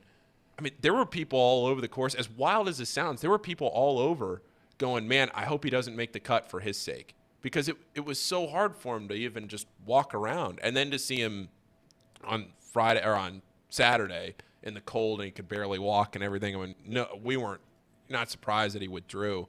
But I mean, we saw all the big. We stood on the 18th tee for probably an hour and a half, and we were right along the rope and watched Nice. Scotty, DJ, all those guys. Anybody see on TV? Colin Moore. Since So you we were right there on the the rope? we were on the opposite side of the camera. So if we were on the other side, we'd have been right in the shot. But we were on the it didn't matter. We were on the other side. But yeah, it was a great experience. I mean, it was a lot of fun. The no phone thing was kind of wild because it took a little bit to, you're sitting there. I think it sounds fantastic. It was awesome. I mean, as somebody that if you know me, I'm always on my phone, but I'm sitting there thinking like, oh, I want to take a picture of this, take a video with this. I'm constantly tapping for my pocket to, here comes Tiger, here comes Scotty, here comes whoever. The one thing I will say, and I know this is going to sound kind of wild, I'd never been to a golf tournament before. I know it's kind of wild that the Masters was my first experience, but I'd never been to a golf tournament. So genuinely, I did not realize, outside of, I'd say, Scotty, John Rahm, and Dustin Johnson and Brooks Koepka, outside of those four guys, and a couple other guys too, but overall, they're small. Like the golfers themselves. I mean, Matt Fitzpatrick looked like he was 15 years old. Yep. Colin Morikawa, Jordan Spieth, Justin Thomas, Xander Schauffele, all these guys, Victor Hovland. Yeah, they're not big. Cam men. Champ. Yep. I mean, these guys are tiny dudes. And when I'm standing 5 feet away from all of them, I had no appreciation for, it was, and then seeing, how far they're driving, how far they're using their irons, all that stuff. Like Rory, we watch Rory tee off. We just lucked out to be walking up to the AT&T when all those groups were coming in, Spieth, all those guys, DJ. And they were small. Yeah, McIlroy's got some guns, and they're big, but he's only like 5'9" or 5'10" or something. I know that's coming from a place where I'm 6'3", so it's a little different from my end, where like height wise, I'm just kind of,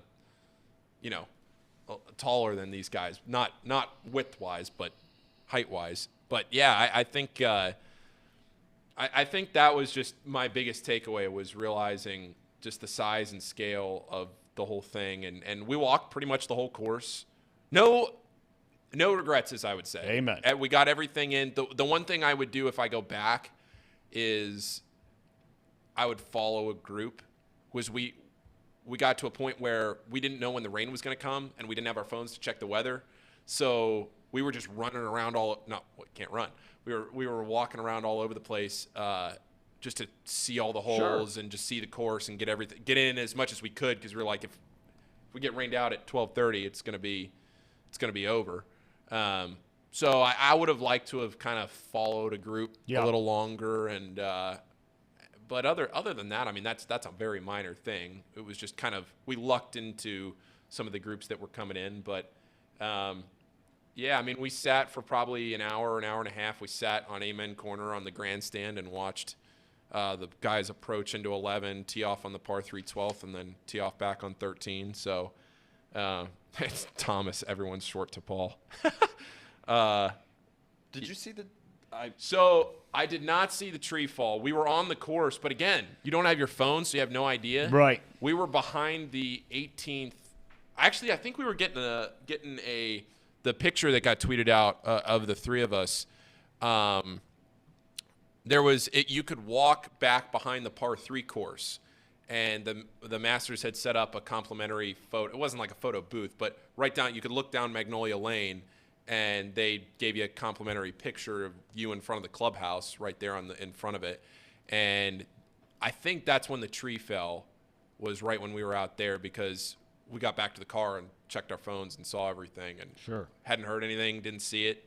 So we weren't all that far from it, but didn't see it, didn't hear it, had no idea. But it was just so weird, because the leaderboards, you have no idea what's going on around the course. Because at one point you'd hear roars from all over the place, and I asked the guy that I was there with, who had been before, I was like, how do you know what's going on around the course? Because on Saturday morning, when they were finishing up the second round, I was sitting there thinking to myself, when Tiger bogeyed, and he needed either Sungjae Im or Justin Thomas to bogey to then make the cut, I was sitting there thinking to myself, if I was still there, I would have no idea.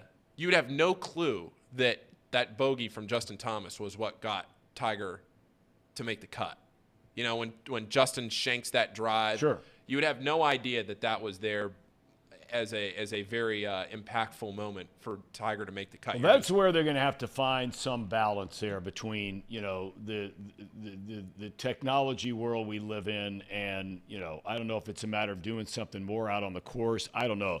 Golf is very hard to watch. I mean, that's a thing where it's a bucket list thing for you to go down to the Masters. Yeah. There's no doubt about it. But, I mean, I've been to multiple golf tournaments, and it's a very hard sport to watch in person. It is. You have no feel for what's going on. Yeah, you can look up on a board and see a leaderboard, you know, but you have no feel for what's going on. Look, there are certain sports that are just better to watch in person and others that are better to watch on television. Golf is a made-for-TV sport. And the only leaderboard with every player on it is right by the first tee. Right. So when you're walking around, like I was sitting there in my head thinking about, you know, the fantasy lineup that I had created for the week, and I'm thinking, oh, you know, where's Xander Schauffele? If he's not in the top 10, he's not on any of the leaderboards. So you're only seeing if you're with his group or whatever, you're seeing what the score is when they tee off on that hole. But if we're on the 11th hole and he's on the second hole, you have no clue. No idea. No clue what's going on. No. Which, I mean, there's good and bad to that. There's because good and bad. As you're walking around, you feel like, oh, this is, you know, it was kind of cool to be detached. Felt like you were going back in time a little bit, be detached from everything. Big League Paul is what they call him now on the chat. BLP. Ham and Eggers, take it away before we get to Mac Engel from Dallas to talk about your guy, Mark Cuban. Your guy. My guy? Mark Cuban. Yep. Your guy. Talk him up. Ew. It's that time of the show, the Ham and Eggers. These guys are great. Trust me, I would know. I introduce all the best segments. The one last thing I will say, I mean, unless anybody else had anything in here, I didn't really look at the chat, but Everett asked how the concession stand was. I will say I got $1 in the jar. I got 1 million of those cups because those cups were dated. They were little plastic cups. It was like $1 or $1.50 for a lemonade. I think I had 6 or 7 lemonades through the day, and you're just collecting the little plastic cups. The concession stand. It was everything was as efficient and easy as everybody always talks about. The only thing that was a nightmare was getting out. It took us almost an hour to get out of the parking lot. So it reminded me of your story from Kansas City with Arrowhead, Casey, getting out of the parking lot. You can use that for the cherry on top when we get there to that point. I think that I think everything was efficient. Everything was. Oh, it had the peach ice cream. It was great. It was overall. It was great. I can't complain about a thing. We lucked out with the weather. Player formerly known as Mouse Cop. I have not had a Baja Blast yet. I was waiting. I have been waiting. We are going to Taco Bell today. That wheel is only Taco Bell. The wheel only has Taco Bell on it today. No Sonic. Yeah, if you don't know, I gave up the Baja Blast for Lent, and today it returns. So Tom is coming back here in just a minute. We'll be joined by Mac Engel. And Casey, did you have anything else before we get to Mac and to everybody else? Well, the one thing that I was going to ask during this was the tree thing, because I didn't know. Yeah. That watching that video is very, disturbing to me. It was. It's It was disturbing. wild, and you had no idea. It just crazy. Had no idea. The fact that you didn't know and you were there, we were one hole away from it and had no idea. you think there would be, well, I guess no one got hurt. It wasn't like. No, but there was that video of the lady looked like she got caught in between the two trees because she started right, saw the one falling, started left, saw the other falling, and she just stayed and they fell down in the middle. Looked like a cartoon. Like Bugs Bunny was looking up and survived. That is crazy. All right, Mac Engel is in the house. He is. All right. We were joined by Mac earlier this year when he was on the TCU beat, for lack of a better term. He has been columnist for the Fort Worth Star-Telegram for many, many, many, many, many years. Even though he looks so young and fit and healthy, it must be that clean Texas living down there. Mac, how are you, young man? How's everything? It's good. I can't complain unless you want me to. Then we'll fill up many segments.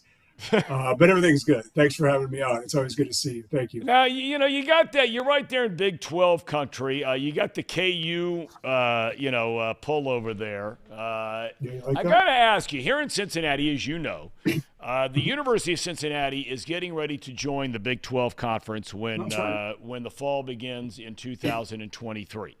Bob Huggins, coach at West Virginia, used to be at UC, made the comment that he actually, his quote was, he feels sorry for Cincinnati and Houston and some of these teams coming into this league.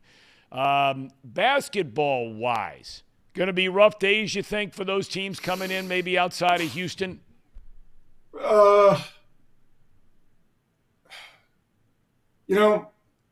Do people in Cincinnati still like Bob Huggins? I mean, I know he was there for a long time. By and large, I think most of them wish he was still here. Okay. I don't know if I feel sorry for him. I mean, if you looked at what UCF, BYU, Cincinnati, and Houston have done, there's going to be a little bit of a gap. There is. There's always a catch-up gap when you go from one conference to the next, just about. I think they'll be fine. They will. They'll be fine. I mean, this first year is going to be a mess because there's going to be 1,000 teams. But no, Tommy, I think they're going to be fine. I think if you look at their track record, and now programs more than ever are basically they're basically junior college programs. You're building 2-year teams, maybe. So no, I don't think Houston's going to be fine. Cincinnati's going to be fine. UCF, they've had good teams in the past. BYU is its own animal. So I would imagine there'll be maybe a 2-year window where they will be behind. But after that, they'll be fine. I mean, the reality of it is the one thing about this league absolutely blows me away. Even though you've got all these teams and they're all spending money and they're all good, everybody's looking up at Kansas still. That's 20 years that they've been looking up at one team, which is kind of embarrassing in its own way. But I think in short order, the rest of those teams will be on the same level and they'll all kind of take turns at, second, third, fourth, and fifth. I think it's a great league, and I would imagine with those teams coming in, it will continue to be a great league. Well, the same thing I think holds true, not necessarily having a team that everybody is looking up at, although you could certainly make the argument Oklahoma has been that team in football. Yeah. But when you look at the football thing, I always like it at Mac, and you tell me if I'm right or wrong on this thing. Playing in the American, you see in football, Fickell builds this thing up. They become this, Final Four team a couple of years ago, et cetera, builds it up into a great program, kind of picking up where Brian Kelly left off. But they have layups over the course of the year in the American. Basketball, there's no doubt. I don't think there are any layups in football anymore. I mean, it used to be you played Kansas, might be a layup. It used to be you played, might be a layup. Now all of a sudden, Cincinnati football is going to come in. Now, they're not playing TCU this year, but they're playing Oklahoma. And all of a sudden you're playing some of these teams where, man, over 13 weeks, 14 weeks, depending how far you play into the season and into the postseason, it's going to be really interesting to see how a team like Cincinnati does in football because that's a sport they've hung their hat on lately. I think if you look at the teams that have moved, let's just take the last 20 years. So if you take Texas A&M when it went to the SEC, it had a break because it caught lightning in a bottle with, sort of a generational quarterback in Johnny Manziel. That was kind of an outlier. They still lost a couple of games, but that was a great year. That first and second year it was in the SEC and it had Manziel. That was unlike anything anybody had expected. And if you can take him out of it, you would see how they've really done and adjusted to the SEC. Utah going to the Pac-12, TCU going to the Big 12. If you look at all of them, Nebraska to the Big 10, it's all been kind of up and down. Utah's done exceptionally well.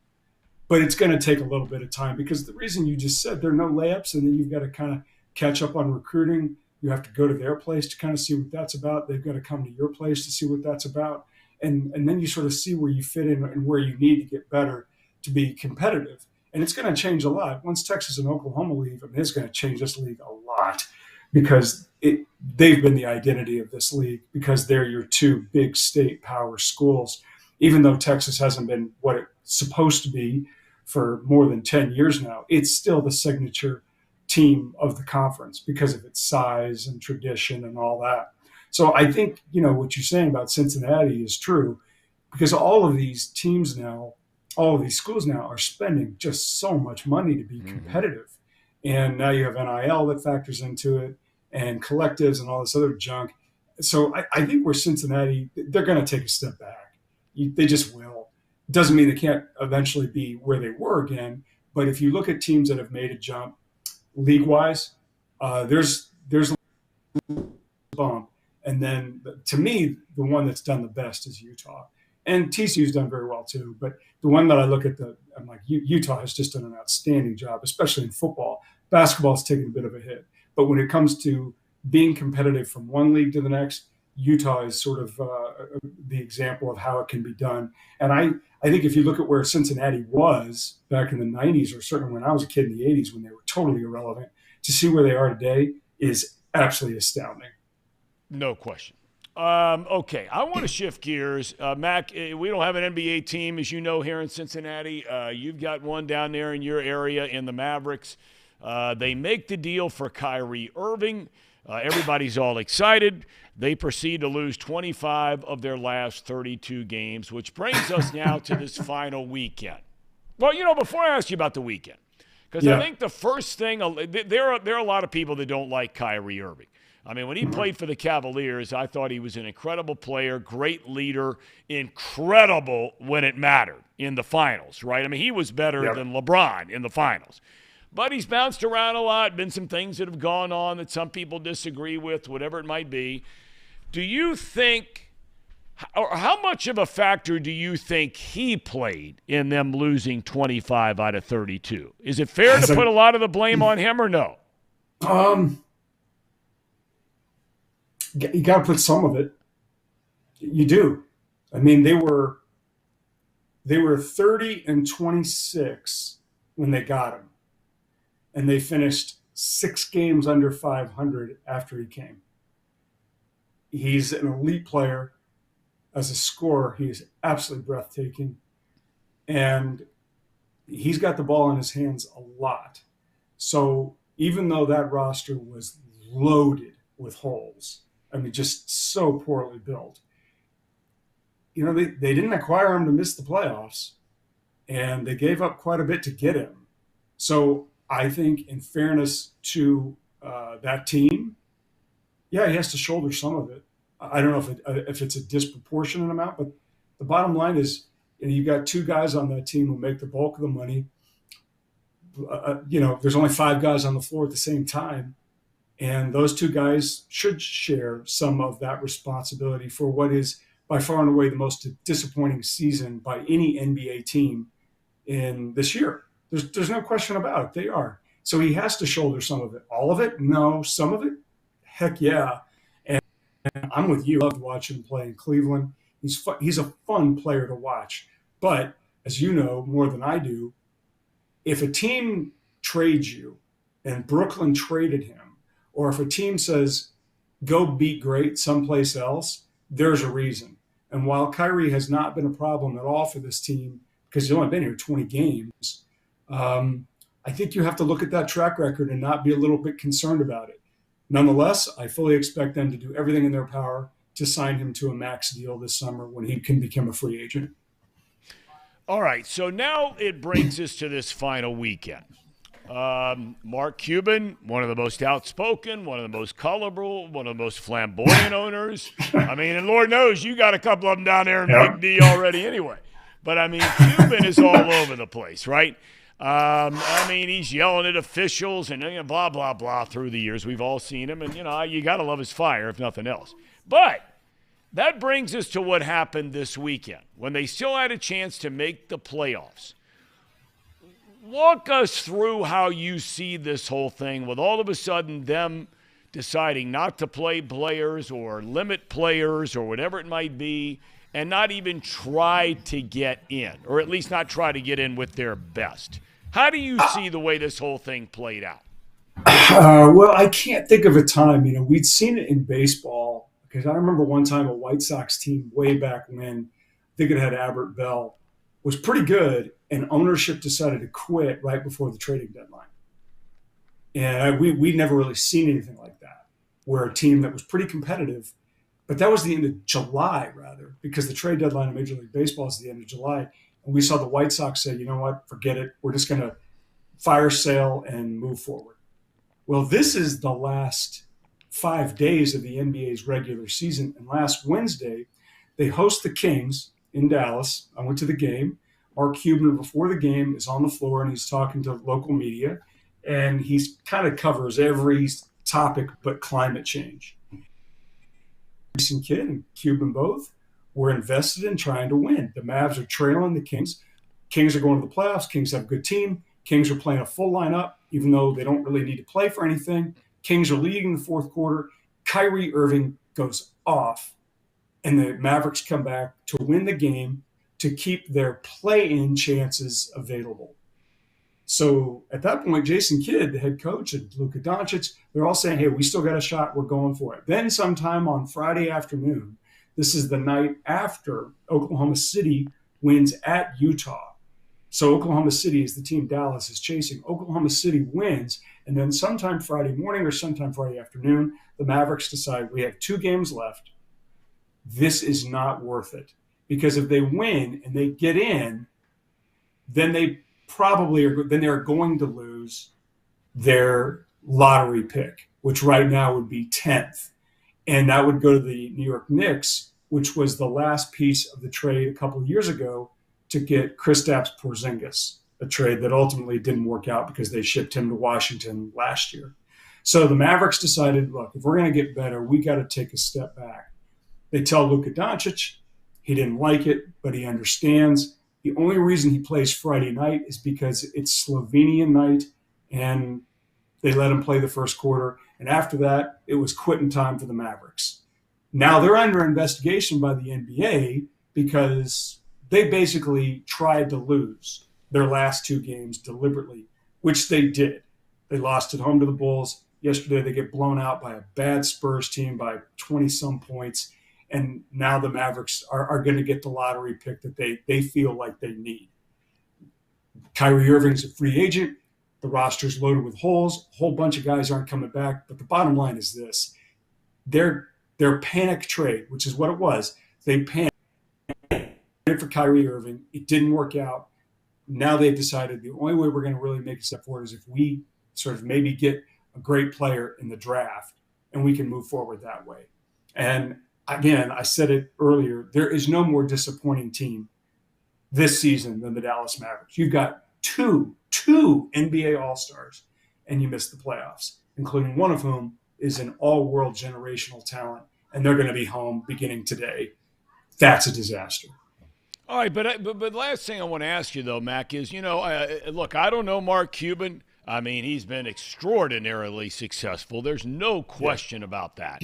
But he's always sort of sold himself to players. I think this is safe to say. He's always sold players that I'm all in. I'm all about winning, man. I got your back no matter what. We're going to spend money on our practice facility. We're going to spend money on this new arena. We're going to spend money in the way we travel. We're going to do it all the right ways to win, win, win. Does his reputation, because of this past weekend and his decision to not play these final 2 games to try and get in the playoffs, does the way people look at him change at all? That's a good question. I don't think so, because I think what it really does is reinforce the notion, and he alluded to it Wednesday night on the floor with the media. I think it just reinforces the notion, much like Jerry Jones at the Cowboys, he's running the Mavericks. And you know what? He bought the Mavericks to run them. A lot of owners just buy it, and it's sort of a toy, and they're a little bit involved. But Mark bought the Mavericks because he loves basketball, and he wanted to run a basketball team, no different than Jerry Jones when he bought the Cowboys back in '88. He wanted to be involved in personnel, and he is. And, the results are, some are really good, and some of them are really bad. Bottom line is this, Tom. they've never attracted a top-tier free agent since he bought the team. Not one. There's a million theories why, but they haven't gotten one. Every player that they've acquired, a top-tier player, has been through a draft or a trade. And Kyrie Irving, trade. Luka Doncic, draft night trade. I mean, go down the list. All of the free agents have said no. Why? I don't know. There's a million theories. There's no way to prove it. But the bottom line is still this. Mark Cuban is the owner of the Dallas Mavericks. He has a competent general manager, Nico Harrison, pretty good coach, and Jason Kidd.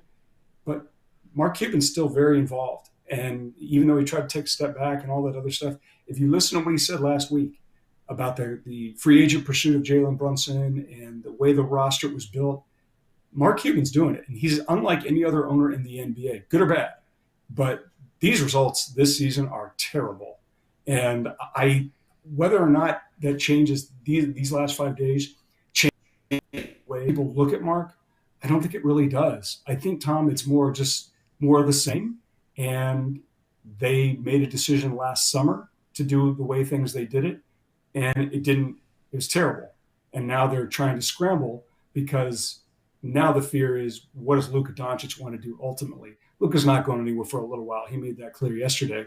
But you've got an all-world generational talent sitting on your roster, and you're at home for the playoffs. That's pathetic. All right, Mac, we thank you for your time as always. I know you're wearing that Kansas stuff, but we're rooting here in Cincinnati for the TCU Horned Frogs. My daughter was back for over the weekend, and we're rooting for Sonny Dykes to get him rolling under this new quarterback, Chandler Morris. I don't know what he's all about. We're going to find out. They'll be competitive. They won't be as good as last season, but it was a hell of a season to follow last year. Obviously, we talked about it, but expect them to be competitive. All right. Mac, thanks for your time, my friend. It's great seeing you, Tom. Thanks a lot. Mac Take care. Engel, kind enough to join us. Great stuff. Really, really like him a lot. I find that very interesting, the whole Cuban thing. Yeah. Especially the part which I did not know. You guys follow it more closely than I do. I find that really interesting about never attracting a big-time free agent player. Did you know that? No, not until now. Yeah, I mean, I'm surprised. You know, and especially when you consider some of the, and I'm not going down this road, I do from time to time, but especially when you consider the cost of living thing about going down in Dallas, right? And Fort Worth. I mean, it's very cost friendly compared to other huge metro areas, right? The tax situation is incredible, right? I mean, it's unbelievable. That's why Austin's booming. So it's why so many people move down there. Just move. They get out of California or they'll get out of wherever they are, and they're going, all the companies are going to Florida and Texas because of taxes and the economy and cost of living and blah, blah, blah, blah, blah. You know, I would think that would in and of itself attract. And Cuban is such a dynamic guy, whether you like him or don't like him. He really is a dynamic guy. I'd be interested to hear some. If we didn't have the time, I really wanted to ask him when he said there are a lot of theories behind why they haven't attracted them. It can't be living in Dallas-Fort Worth as a negative. Can't be that. First week of February, we sat here on this show. Kyrie got traded to the Mavericks, and I said, Don't hurt yourself now. I said, this team is going straight, to use a word, to steal a phrase from Thom Brennaman, straight in the tank. And boy, did they ever. The man just cannot stop being a cancer to every team he goes on. I was really hoping that one wasn't going to be the case, too. I love Luka Doncic, and, you know, I hope that they figure something out because I'm not really a Mavericks fan. I'm more of a Doncic fan, and the fact that those two don't get along, Kyrie and him, it's they had a 90 when they traded for Kyrie Irving, the Mavericks. They had a 96% chance to make the postseason. They were a legit contender in the West. Well, you just heard him say it was the biggest disappointment in the NBA. But unlike you guys, he says that Kyrie deserves some of the blame, but not all of the blame. And he sat there and said a second ago, when they were still vying for the playoffs, Irving single-handedly won a game for him on Wednesday night before they pulled the plug. I mean, I'm putting more of the blame on Cuban than anything. I mean, you can't ever I guess you could predict that Kyrie could blow up a team. But even if Kyrie didn't necessarily do it all himself, and it was a combination of him and Doncic not performing well together. Part of that's got to be your evaluation of your team and what it needs to succeed. And at the time, it's really hard to tell what the team needs. I was praising him for the trade, but hindsight's 2020, I guess. I mean, it's really hard to predict something like this. Kyrie's a clown. Kyrie's a clown. All right. He's a You've clown. already beat him down. I tell you who I'm going to beat down is Ronnie in the chat. Ronnie, do you really believe the Big Ten is coming after Cincinnati? There's no way anybody in their right mind believes that. No. Yeah. If the Big Ten wanted Cincinnati, Cincinnati would be in the Big Ten. Yeah. All they have to do is pick up the phone and call them. And I mean, Cincinnati would run to Columbus or run to Chicago, where the headquarters are of the Big Ten, to sign that deal yesterday. Okay, I have a question. I mean, come on. I got a question for you. Come on. I got a question for you, Tom, about UC football. In 2010, 2011, when Butler made the national championship game 2 years in a row with Brad Stevens, they basically rode that wave of momentum, and they got into the Big East, and they had a couple of decent years, but really since Brad left, Holtman, they made a Sweet 16 with Holtman. They really haven't done a whole lot since Brad left. In fact, they've had some really bad years. Butler is going to be the new Georgetown and DePaul in the Big East. They are not going to be competitive. Is there just a little, because it's not apples to apples, because obviously Cincinnati has the history with basketball the pedigree is there that it wasn't necessarily at Butler. Football-wise, though, the pedigree was not there until 2 or 3 years ago when they started to become competitive. They made the college football playoff.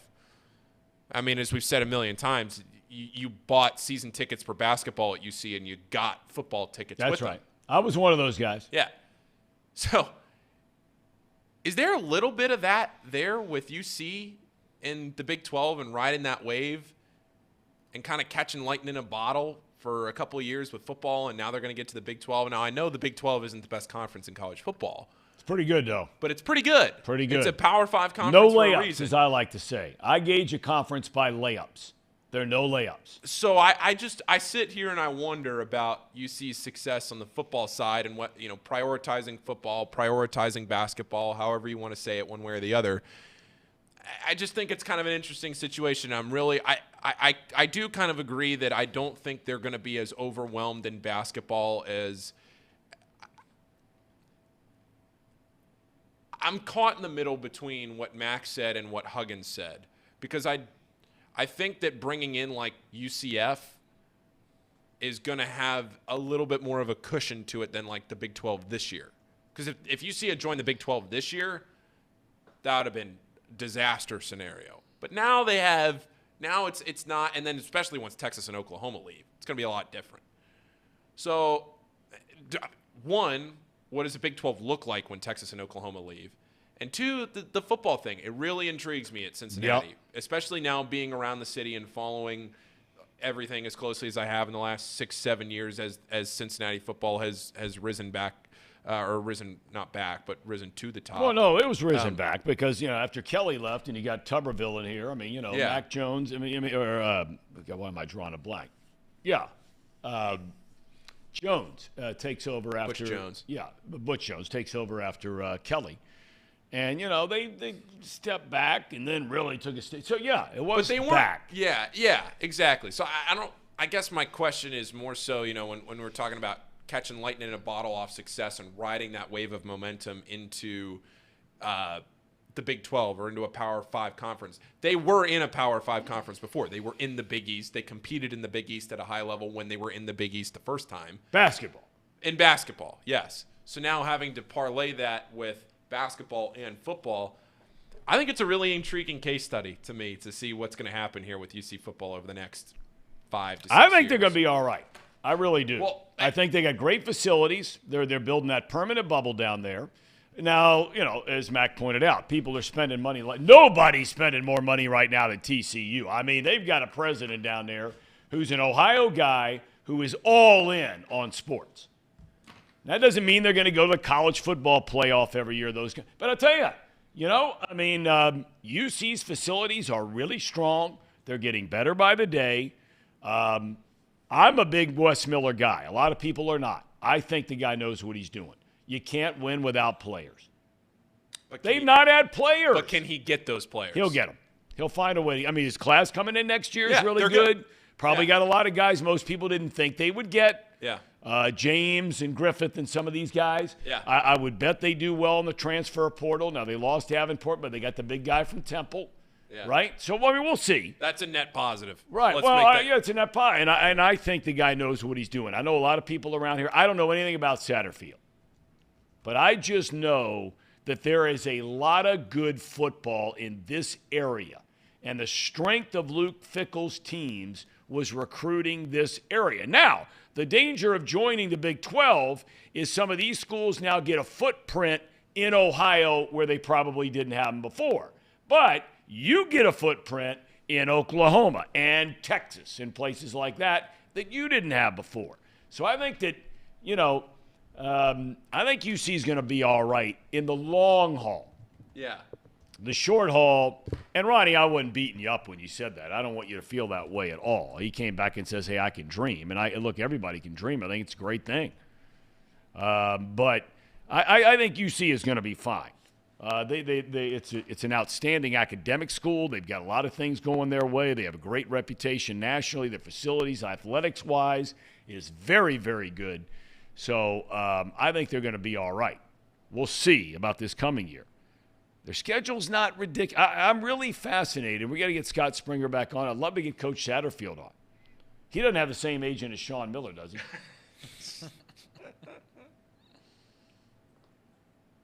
Do you know, Casey? No, I have no idea. No idea. Well, if he has the same agent as Wes Miller or Darren Horn, who's a coach in Miami football, good dude. What's his name? Chuck Martin. His agent, maybe. We got a shot. We'll see. Cherry on top. Cherry on top. Let's have it, men. This is great.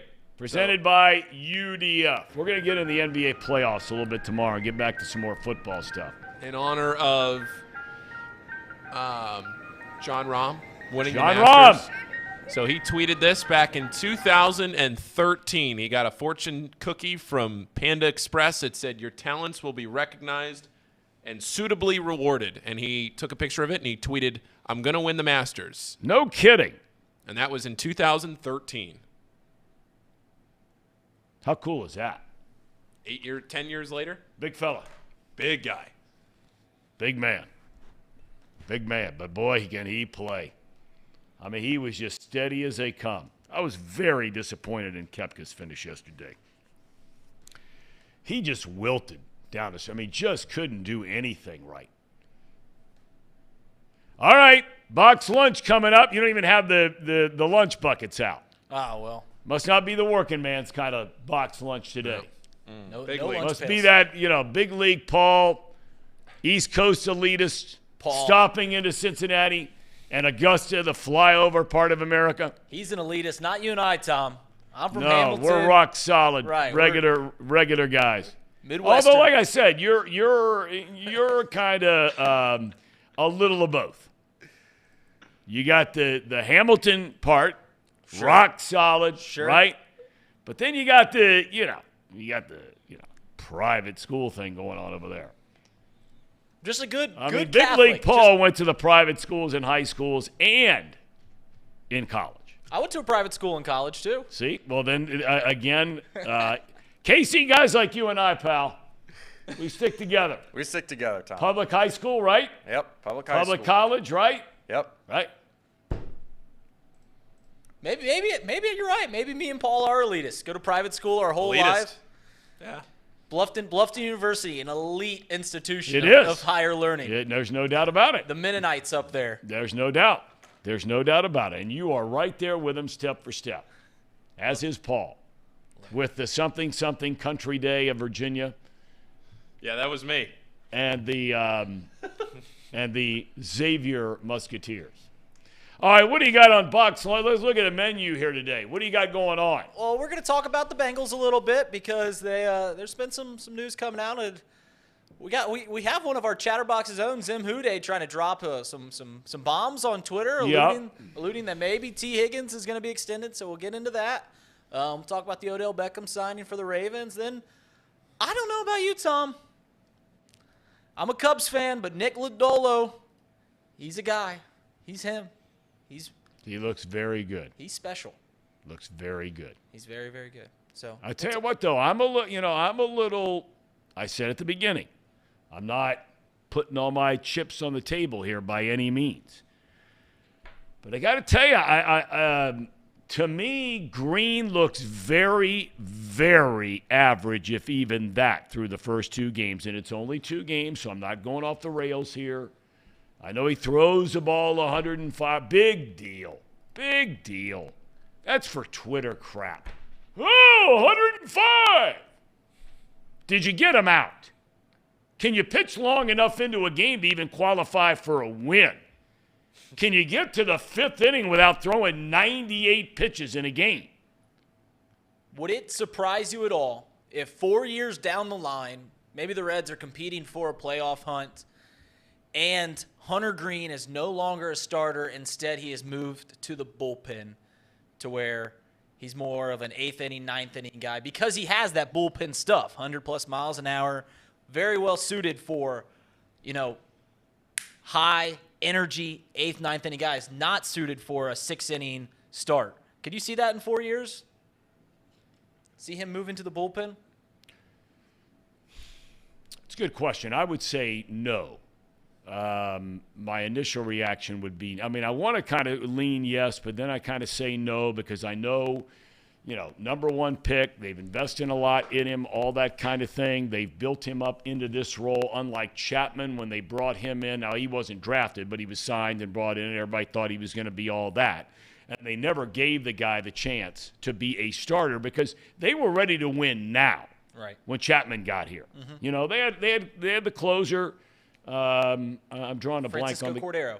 Yeah, they had him, but to win, they needed Chapman and win now. They needed Chapman in the bullpen. The Reds are not in that position, and they're not going to be in the position. They're not going to be contenders next year. I don't think. I don't think they're going to be contenders not this year, not next year, maybe in 2 years. Yeah. Another guy that they'll be better though if all those guys stay healthy for sure. It's hard to get worse, Tom. Well, that's true. Raziel Iglesias came up as a starter. Yes, he did. And he was very sharp, but had similar problems. Couldn't get deep into the game. But he also had some arm problems. He did. Now, Green's already overcome Tommy John. He appears to be healthy. Good Lord willing, stays that way. I don't see them moving him for a while. But we'll see. And look, it's all the old adage, as you know, Reed. It's like all this stuff we talk about with the Bengals or anything else. It's one thing to talk about getting rid of a guy, or in this case, moving a guy. Who are you replacing him with? Right? Got to fill the hole. Got to fill the void. That's right. Case, thank you. Paulie, VLP, Big League Paul, are you on the show coming up? I am. All right. Box Lunch begins right now. Here we go. Box Lunch. I must admit, I didn't think much of this show the first time I laid eyes on it. Seemed like a bunch of stiffs wasting nice microphones. The worst trade of all time happened back in 1803. Go ahead. Napoleon Bonaparte traded the Louisiana Purchase for $3 million. Napoleon, what happened? Half the country for $3 million. You can't even get Tucker Barnhart for $3 million. Then I came to realize these guys are funny. And Justin Fields have identical stats the last 5 weeks about throwing the football. This guy, okay, and folks, are is a some fidget of the best spinner. gamblers I've come to know. If you're betting on USC and or TCU, let it be known you are a square. TCU is going to hammer this team tomorrow night. I hate to hear that. Tomorrow when we come back afternoon. in here on Monday, you're going to be happy as a lark because USC lost, but you're going to be wrong about TCU. Get ready for the most useless hour of your day. It's time for Boxed Lunch presented by Betfred Sportsbook. Now, Casey, run that track.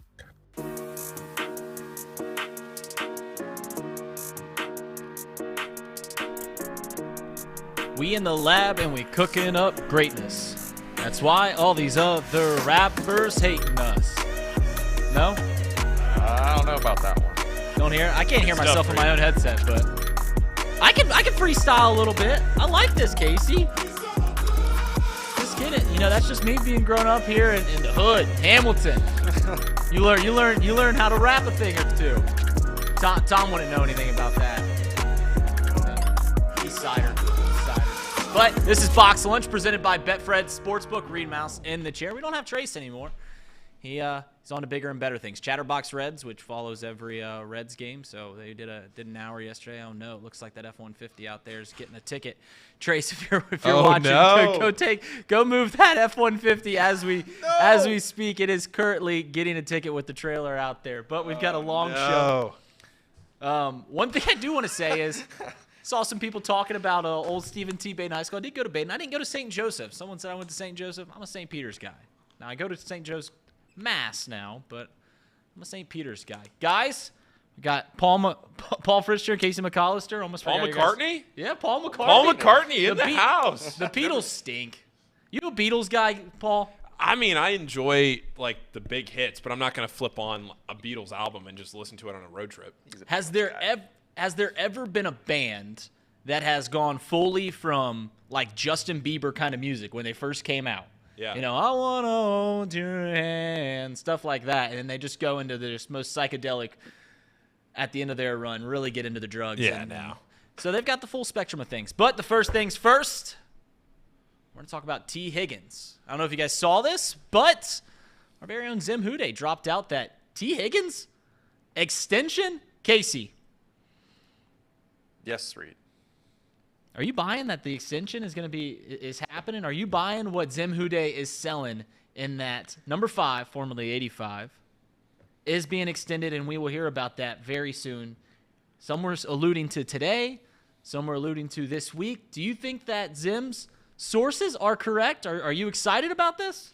I mean, I'm excited. I don't know when we're going to hear it, though. I think it's happened. So you are a believer. I am a believer. I just don't know. Like, it doesn't make sense for them to do it until Joe Burrow's is done, because otherwise there would be like not a public outrage, but there would be like this weird feeling of like, why isn't Joe Burrow done? Right. Like, he's our franchise quarterback. So I expect that to happen first, and because Joe has not got a deal done yet, according to Zim's tweet, they're still working on that. I don't expect them to announce anything that T. Higgins has signed or anything like that yet. So you think they're burying it until the number one guy in the organization gets signed. So the next question I have was, do you find it puzzling, concerning, worrying that the Bengals shored up a contract with wide receiver number 2 and T. Higgins and not QB1 or QB or wide receiver 1? My take on it is that everybody knows they're going to get the Burrow contract done, so it doesn't really matter. Correct. That's how I look at this. Like, whether they get this Higgins thing done and they announce it before Burrow or they announce it after him, whatever. I do understand what you're saying, Casey, from the optics of it. So I'm not taking away from that. I'm just saying the way I look at it is nobody doubts that Joe's going to get signed. They did the stadium deal, the naming rights for him. They did all of these things to line up this franchise so that they could sign Joe Burrow to a long-term deal. There's nothing getting in the way of them getting this done besides semantics. It'll get done. It'll get announced. It'll happen. So if this T. Higgins thing gets done at whatever timeline, if this broke a little early, so be it. Yeah, and I also think, too, like, it's probably Joe Burrow saying, go take care of T. Higgins first and then come back to me. You know, if we're going to make him out as this, you know, guy that's a team-friendly sort of deal. You know, you could think of it like that positively. It is funny as a Bengals fan and being around Bengals fans, the mental gymnastics that we bring about. Like, Joe Burrow is basically God at this point in this city, and anytime that any news breaks, we go and assume that Joe Burrow is doing the greatest thing that he could possibly do. Like Joe Burrow going up to the team like, no, I want to see T Higgins get paid first before I get paid. You sure up that, and then you'll pay me. Or everyone talking about like Joe Burrow is probably going to take a pay cut just so he can win, just like Tom Brady did and all this stuff, which might happen. But it is just funny that we are allowing ourselves to go like, Joe's always going to do the right thing. He bats 100 on this, and he has to this point. Hasn't done anything wrong yet, so maybe we're okay to assume that. Now, there was talk when we got to the end of the season, and we're like, all right, what's next for the offseason? Well, let's extend our guys. Let's extend the guys that we want to keep around here for a while. There was a lot of talk saying, all right, we, of course, got to extend Joe Burrow, number 9. And, of course, we've got to extend Jamar Chase because he's just an exceptional talent. But then there were some people trickling through and saying, maybe we don't extend T Higgins. Maybe we go out and get somebody else. Do you think, were you one of those guys, either one of you, saying, I don't know if we should extend T Higgins. Maybe we should use our money elsewhere. Maybe we should use our capital towards shoring up other parts of the roster. Were either one of you guys in the don't extend T Higgins? Because personally, I was always saying, extend T, extend Jamar, extend Joe Burrow. We'll figure out the rest of the roster after that. I was in the camp of signing T, Jamar, and Joe. Okay. I do, however, think that they have an incredible challenge ahead of them if they go ahead and do that. We're going to have to, as Bengals fans, get ready for the possibility of the way, the dynamics of how this team works, right? Like right now, we've got this great, well, maybe great's too nice to call the defense, but it is playing above expectations. Lou Anarumo has been a wizard as of late, and it just seems like even without like a dominant guy on defense, DJ Reader's probably the closest guy that's considered dominant, but we don't have like a TJ Watt, Micah Parsons. We don't have that guy. We don't have guys that usher fear into opposing offensive coordinators. Right. We don't have like that dynamic has been, it's going to change if you go ahead and sign Chase, T, Joe, because then you're like completely not axing the possibility of getting a guy like that, but you're stuck in this, like this is the fullest potential of defense that we could possibly have if you go ahead and do that, which is fine. I mean, we can win Super Bowls like that. We've done it before. We've gotten close to winning before. I'm just saying, like, the possibilities, once you sign those guys to make deals like that, which we're assuming they're going to be top-end money. Right. It's going to be tough to fill in the holes, at least on defense. They've already spent a lot of money on the offensive line. Just about everyone except for that left guard spot is on a veteran contract. A lot of the defense, I mean, it's got to be filled with rookies and guys that we hit on the draft. So that's the dynamic that I'm more worried about than anything. It's just we gotta really see like some progression with this offense. And I know it did well last year, but take another step forward. If we're gonna sign these mega deals, like they better go out and prove that their T and Chase and Joe are top 3, top 2, the top, and consistently stay there every single year. Well, I think that Jamar Chase is certainly one of the 3 to 5 greatest wide receivers currently in the National Football League. I think Joe Burrow is one of the 3 greatest quarterbacks. T Higgins is, I don't know how many wide receivers there are, but his play in the AFC Championship game is, amongst his play over the past few years, is certainly elite, and he's an elite player. So I'm happy that he is signed. I will say this, dollar in the jar. News started rumoring through about what Joe Burrow was going to sign for. I think we're out at a Miami game. You and I were, Casey, when we saw the first time. It was a 4-year deal for around $200 million was what I saw. And these are rumors. I mean, they hold no weight whatsoever. But I was shocked that it was only a 4-year deal. And I'd be interested to see what Casey and Paul think of just your knee-jerk reaction is to a 4-year deal. Because personally, when I hear we're going to extend Joe Burrow, it's for the long term, right? It ain't moving in with your girlfriend. It's putting a ring on her. It's saying, hey, we're in this together for the next decades, a la what the Chiefs did with Patrick Mahomes, a la what other teams have done with their, elite quarterback. And that's what I thought. So 4 years was almost a little troubling because it's like, whoa. I thought we're doing this thing full go. I thought we're fully committed to Joe Burrow. I thought we won a decade. So my knee-jerk reaction was that 4 years wasn't long enough. I didn't like 4 years. Casey, we saw that at the exact same time, scrolling through Twitter up in Oxford, Ohio, home of the High Nooners. What did you think when you saw 4 years, $200 million for Joe Burrow? I was not happy with it. We're in the same boat in terms of that. I mean, 4 years seems really short, even if you're including that 5th-year option, so it's like a 5-year deal. That still seems really short to me. Where did you guys see this? Just PFF posted a projection of Joe Burrow's contract extension being a 4-year, $215 million deal. Yeah, where he's getting like 52 a year, something like that, 54, which would make him the highest paid player.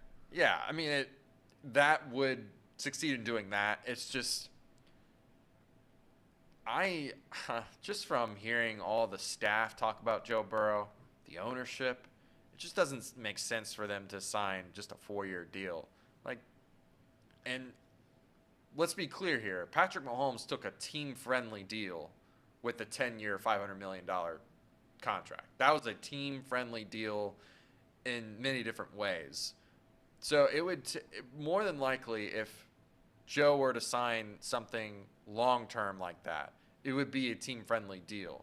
So if he doesn't sign something that's 10 years or 8 years, you're looking at something that's not very team-friendly, more than likely, for the 4 years, $215 million contract. And if that's the case, it just means that window is definitely closed. We're past that chapter, and now it's, we're moving on from those rookie deals to having to,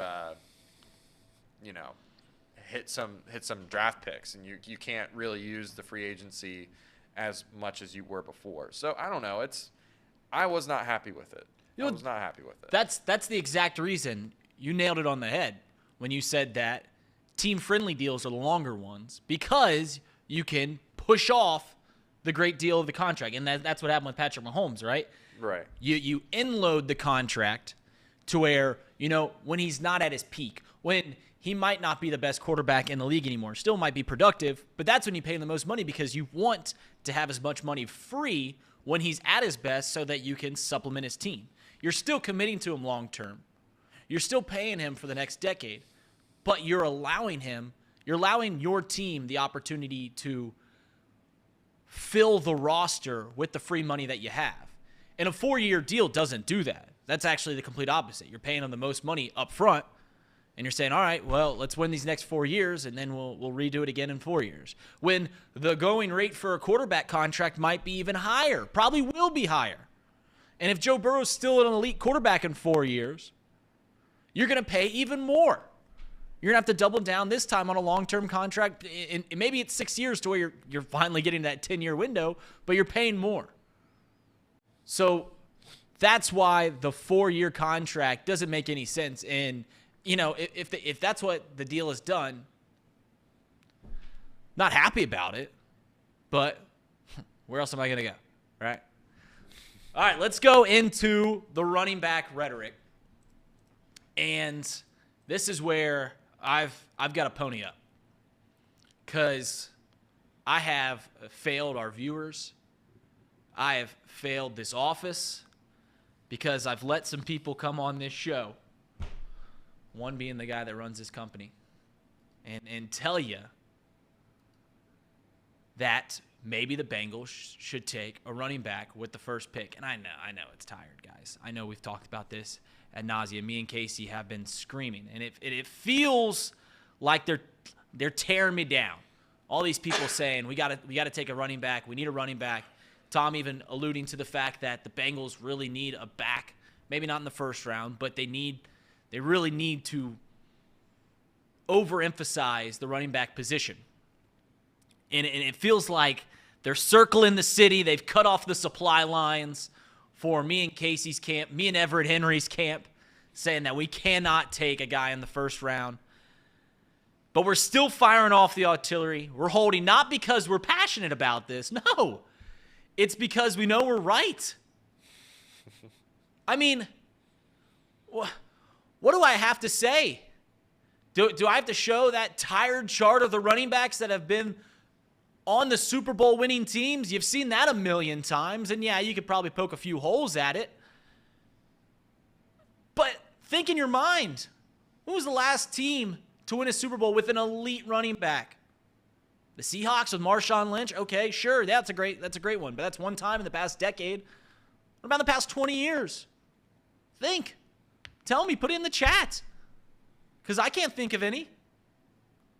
So what about first-round draft choices? And people are right.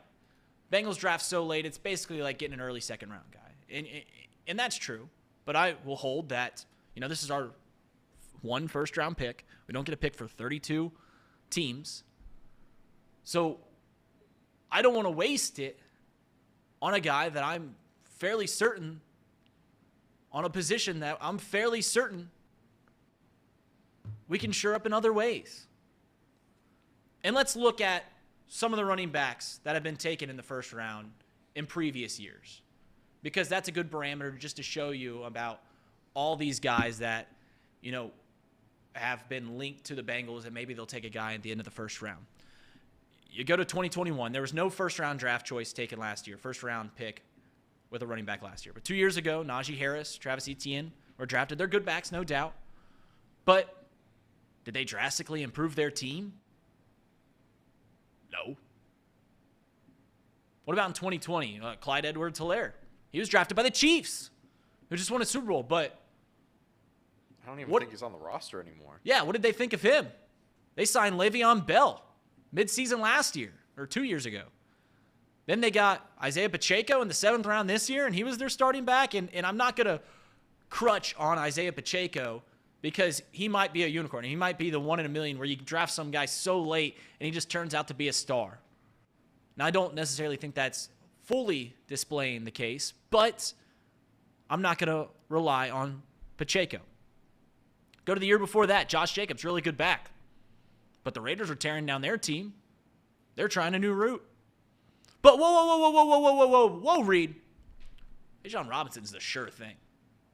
He's great. You can't miss. Bijan, is that how you pronounce it? Yep. You can't miss. But haven't we heard this song before? Maybe? You can't miss on a guy like this? Let's think once again back in our mind the running backs that we've heard you can't miss on. Saquon Barkley, great back. Didn't miss. Used an early first-round pick, and he's the best back in the league.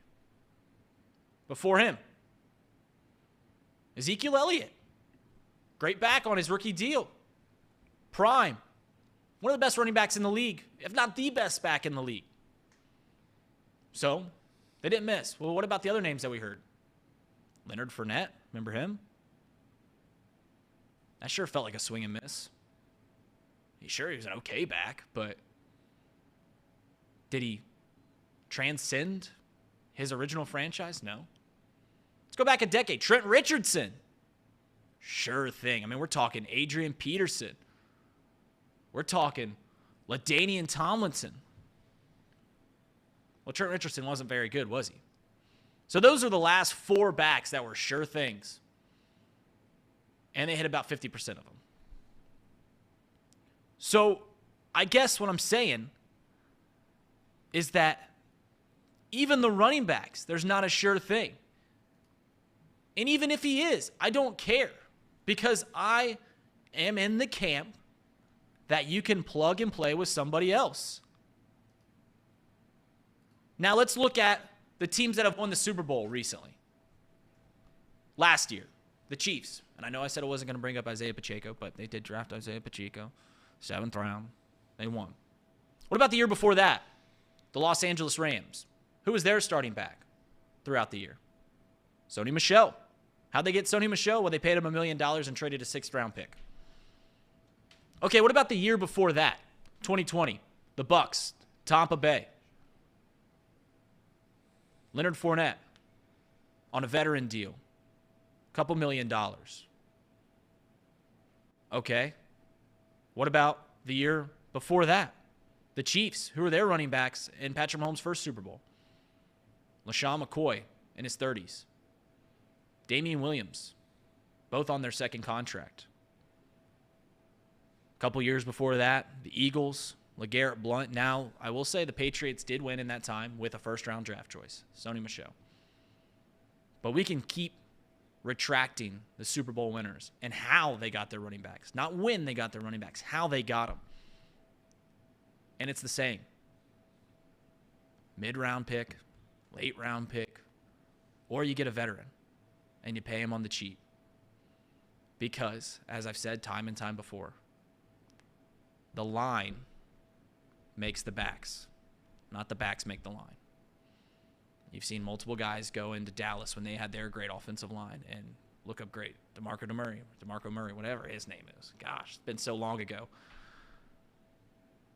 And that's how we do it. Casey? Yes, Reed. As our residential NFL, National Football League expert, as you are, I got to give Casey credit. We call on Casey so many times to tell us, just auxiliary things like contracts and all this stuff. And Casey's got it sharp as can be. Casey also has great takes, except for his stink list. It stinks. Point of it. But. Casey, would you rather have Travion Williams and Chris Evans or draft a running back in the 1st round? That's easy. I'd rather take Chris Evans and Travion Williams. Just that simple. It's that simple. It's that simple. I mean, we as Bengals fans need to just get it in our head that we do not have the formula figured out. There's other teams that have got it figured out, that have made it to the Super Bowl time and time again, that have won Super Bowls. I'm going to throw in the Eagles in this conversation too, because they've been, at least in the last 5 years, 6, 7 years, to 2 Super Bowls. Chiefs have been to 3. I'm sorry. 2 or 3? 3. Chiefs, yeah, they've been to 3. They lost to Tampa Bay. And the 49ers, like all those teams have great offensive lines. And they just seem to always be in the mix just about every single year. Championship games, Super Bowls. It doesn't matter. You even go look further back. The Saints with Alvin Kamara, he looked great. Saints had a great offensive line though. And now that they lost some of their pieces, where's Alvin Kamara now? I don't know. Not doing as well. Right. Let's look at the Rams with Todd Gurley. What happened with Todd Gurley? Right? He had this amazing season, gets hurt a little bit. Never the same, but that didn't stop them from going back to a Super Bowl again. They had a great offensive line. Get it through our heads. You've got to fix this offensive line. You've got to hit these draft picks correctly. Doing the dumb thing is getting a guy in the 1st round as a running back who, you're the one for surefire thing, Bijan Robinson, probably won't even make it to the Bengals. So let's just get that out of the way, right? Right. You're looking at Jahmyr Gibbs, small running back, right? Fast. But guess what he had at Alabama? Every single one of those linemen are going to be NFL starters, probably drafted in the 3rd through 1st round. Excellent offensive linemen. I don't know. I don't know what more has to be said other than just offensive line is key to running back success. You can plug in anyone, and they can get 1,000 yards. Just look at Miles Sanders. I don't think he's some great back like Tom on the show today said that Miles Sanders is this really great running back. I don't think so. He was kind of average for a while. And this is his breakout season because Jalen Hurts produces this really crazy dynamic that you have to now worry about a running quarterback. Look at Lamar and his team. J.K. Dobbinson. I mean, I don't know, man. I think you can plug and play just about any running back, and they can have success enough to make it to where, all you need your lineman to do is get you 3.5 yards every play, right. 4 yards, and then that's a first down. So, to me, fix the offensive line, go draft a running back in the later rounds. It comes down to this. And 4 out of the last 6 Super Bowls, because that's all I went back. I went back the last 6 Super Bowls, and I stopped because I felt like my point was made. 4 out of the last 6 Super Bowls, the Super Bowl winners got a veteran running back on a cheap deal. Chiefs did it on their first Super Bowl. The Rams did it. The Bucs did it.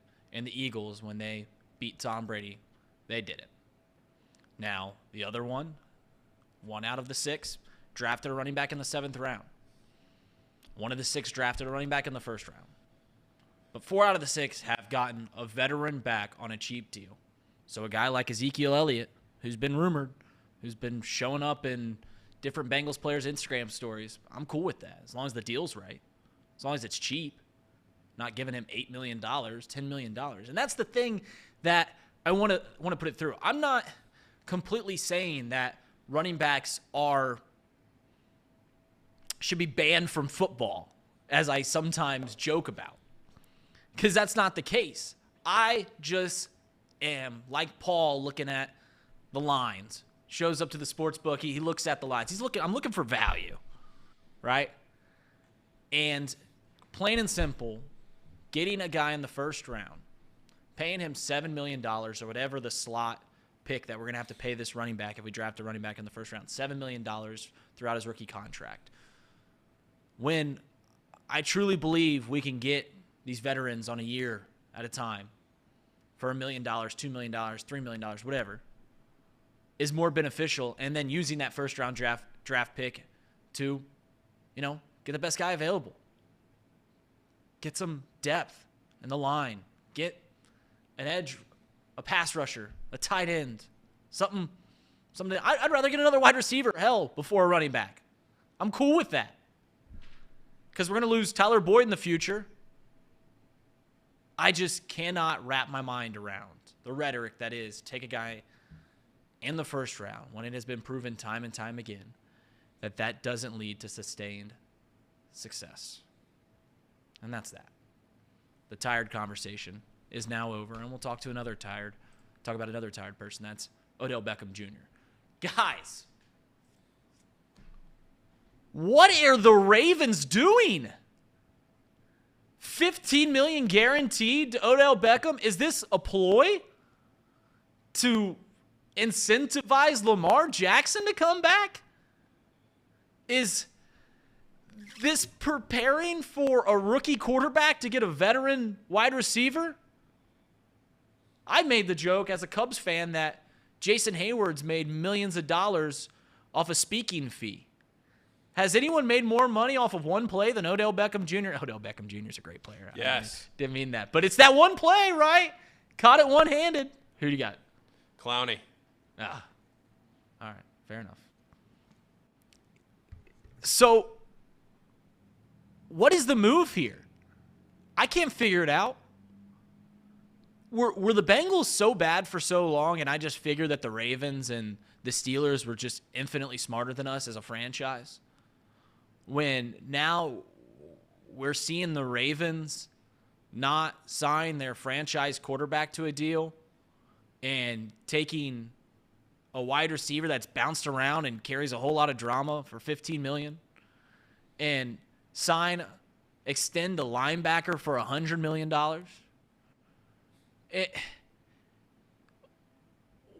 I just can't see it. I don't understand what this move is. Casey, and I keep pulling to Casey. He's my crutch today.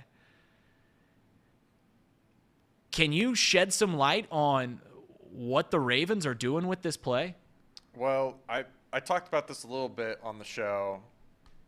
I think what the plan is, it's not all going to be given to them year one. I know that's what it says, guaranteed $15 million. But what they'll probably end up doing is adding a bunch of void years and pushing some of that money out.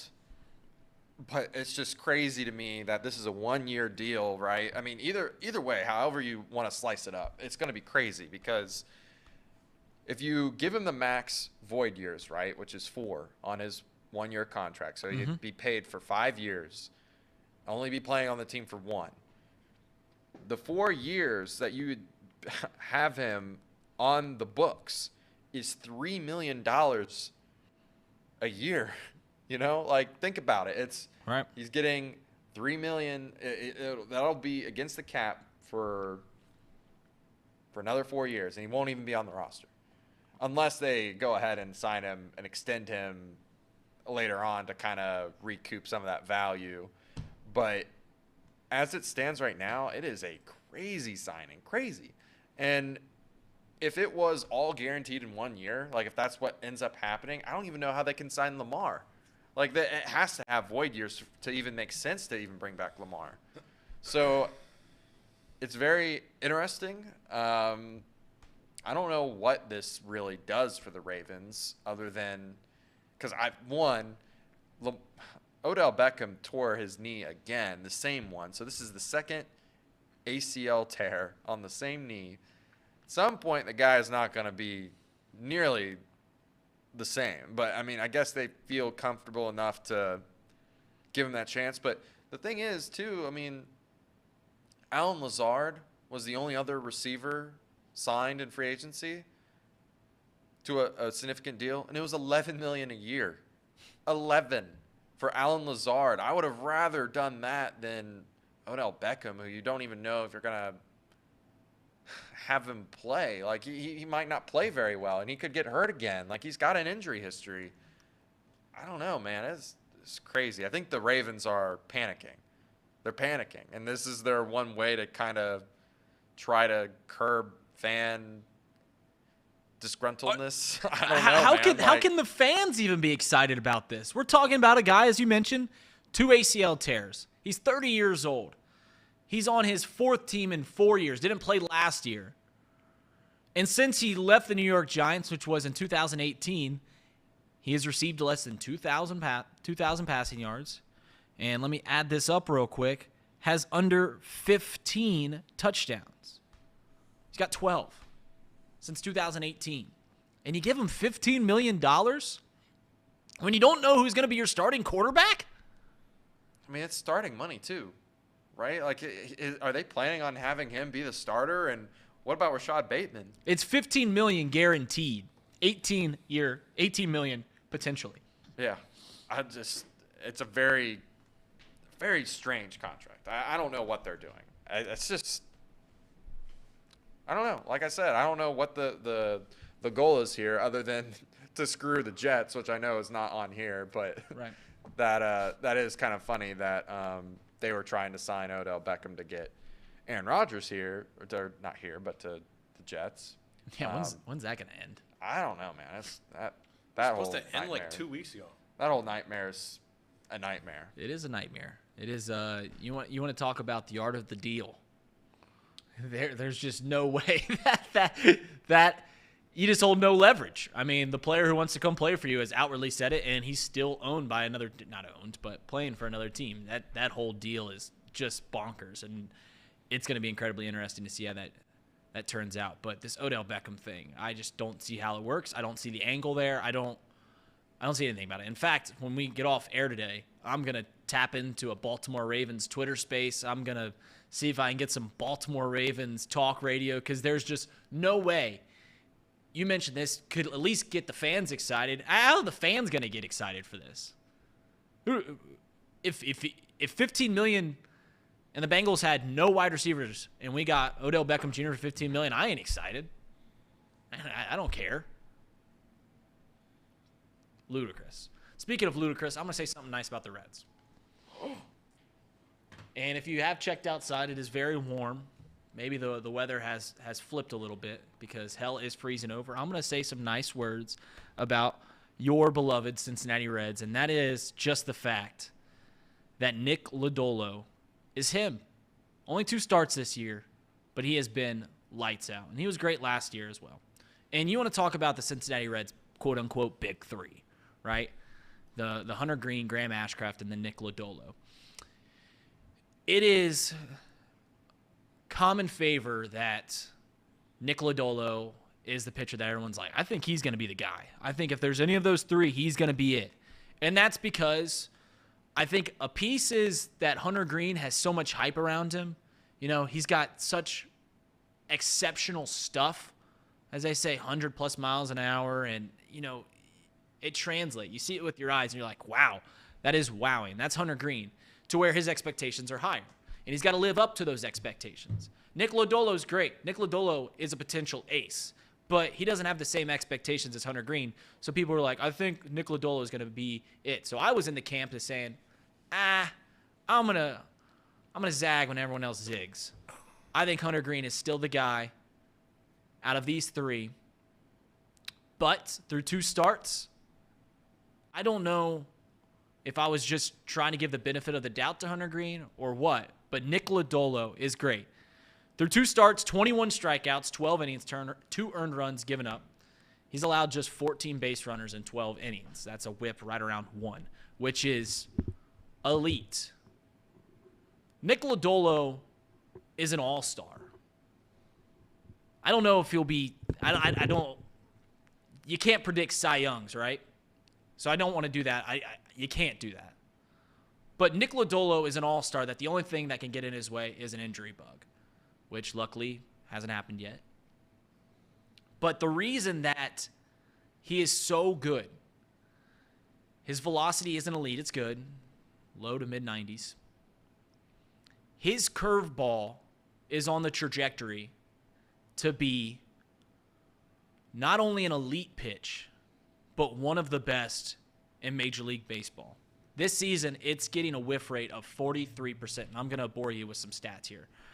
But it gets a whiff rate of not 43%, 46%, which I know that's only through 2 starts, but that was the exact same whiff rate that he had last year. You can go on Baseball Savant and check all this out. So it's just continuing to be an elite pitch. And why it's elite is because he tunnels it so well. So go ahead. This is from Pitching Ninja. Casey, go ahead and show this clip. So the first pitch is a fastball right there, 94. And then they get this curveball, Nick Castellanos, that comes into him. And there they overlay it. So you see where the fastball and the curveball come out of the same way. So not to bore you too much on baseball, the reason why lefties hit better, or right-handed hitters hit better against lefties, and left-handed hitters hit better against righties, is because the breaking pitch works into them. And you can take that off the screen now. I think they've seen it enough. Nick Lodolo's curveball works better against a righty. When you're hitting, they talk about seeing spin. That's how you recognize a pitch. And, you can look up all those stats on how much time, the brain has to not only see a pitch, but to determine whether or not to swing at it. It is almost impossible when guys are throwing as hard as they are in Major League Baseball to recognize the spin that quickly.